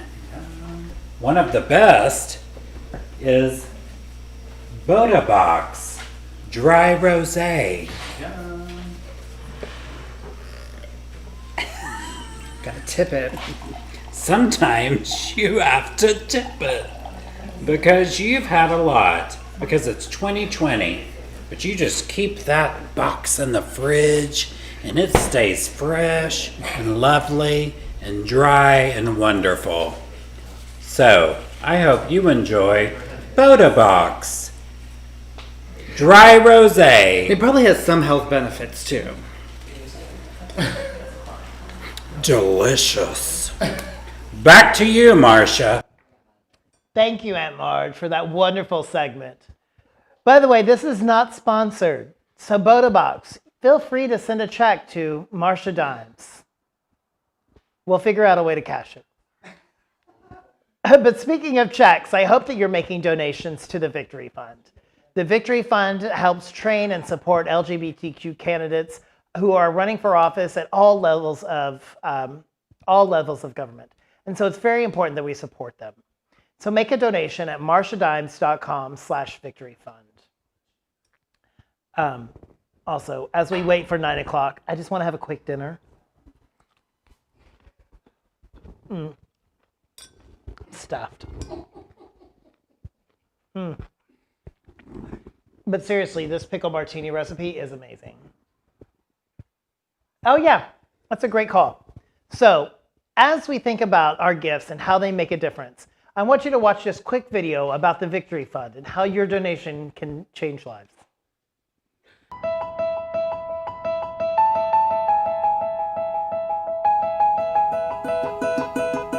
For 27 years, Victory Fund has helped identify and elect LGBTQ candidates who transform the political landscape for our community. Our candidates rely on Victory Fund to help them win. Victory Fund was a secret weapon in my early races for City Council. And Victory Fund helped make me the first openly LGBTQ mayor of a major American city. Since then, we've helped elect our first out U.S. Senator, our first out governor, and our first out trans person to win and serve in a state legislature. It is Victory's ability to be the difference between a win or a loss on Election Day that makes our organization so critical. Anti-LGBTQ bills are flooding our state legislatures. The federal government is targeting our gains. It is critical that we are successful because America needs us. America needs authentic, values-driven LGBTQ leaders who can navigate the political chaos of today and lead on issues important to all our lives. Tens of millions of anti-LGBTQ dollars are pouring into our races, fueling bigoted attacks on our candidates. But Victory Fund is fighting back. And when we fight back, we win. We all won with Sheila Kuehl. We won with Tammy Baldwin. We won with Kate Brown. We won with Tanika Rome. And Victory Fund won with me. I'm so proud to build on Victory Fund's legacy of helping LGBTQ candidates win and make change. I urge you to join us in turning this historic election cycle into an unprecedented election night. Now, let's get to work.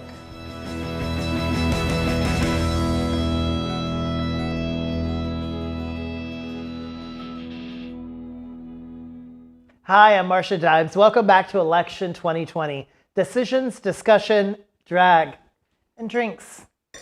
I hope you're enjoying this evening, but it's 9 o'clock or close enough to it, and we're gonna call some states. So we have polls closing now. We're ready to make some official projections.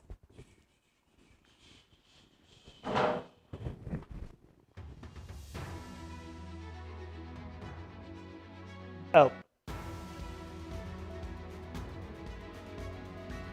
And we have several states closing at 9 p.m., including Iowa, Montana, Idaho, Oregon, Nevada, and Utah. And so let's go ahead and make some projections here. Idaho and the potatoes go to Donald Trump. Montana, 3 electoral votes for Donald Trump. Oregon and their 7 electoral votes will go to Joe Biden. Utah and their 7 electoral votes will go to Donald Trump. Iowa is too close to call, as we've tried to refresh multiple times this evening. And Nevada, 6 electoral votes, too close to call, a state that Hillary Clinton barely won in 2016, and hopefully Joe Biden will win this time. So, as we gather back and talk through these election results, how are you ladies feeling this evening? Nervous. Yeah. Very nervous. Very nervous. Yeah, my nerves haven't been this shot since my pantyhose in 2007. I gotta clutch my pearls. Right. Girl, so everybody's turned out to vote. It's a matter of counting. Mm-hmm. I just hope that counting goes very well for Joe Biden and in the states that we're looking for. It's just, we have to wait and see. And that is the biggest frustration because we are so used to finding whatever we need, whenever we need it. Right. But what we've done tonight is provide some people with a bit of what we need with drinks, food, and laughter. I think that's what we need to get us through this evening and through the next few days is drinks, food, and laughter. And we've done definitely a damn well job. Yeah. Good job with that. And what I love about Marsha Dimes' table is that there's room for everyone. And I think that is what we all wish for, is that we could have a table that would be big enough for everyone to join us. Yes. And we hope that our election goes that way tonight. But if whatever happens, you're always welcome at our table, right? That is true. Mm-hmm. We have to be the country that we want to be. And it counts on you and I to do what we can on an individual basis with one another. So love on your loved ones. Hug, socially distance, of course. Elbow. These are my bubble Spirit girls, fingers. so I'm probably hugging them. We've quarantined, we've been tested. But we want to make sure that you out there know that you are loved. And we hope that tonight you had a lot of fun, or even a little bit of fun or distraction from all of the hoopla that's going on in this country. Yes. Know that you can make a difference wherever you are, and it starts with you and your loved ones around you. Mm. And it also helps when we contribute to causes like the Victory Fund and supporting LGBTQ candidates at all levels of government. So make your final donations of this evening at marshadimes.com/victoryfund. So with that, that's our coverage of election 2020. You can stay on Marsha Dimes' Facebook and Instagram for the rest of the night, and depending on how drunk she is, she might go live or not. But this is the conclusion of our show this evening. Thank you so much for tuning in. Thank you so much to my ladies and my sisters in action for making this possible. Thank you to Tie My Shoe, Demand a Refund, Clay Kolchak, and Alex McBath for all of their support this evening and for all of your support. We love you. Thank you. Blessed be. Blessed be. Good night. Mwah.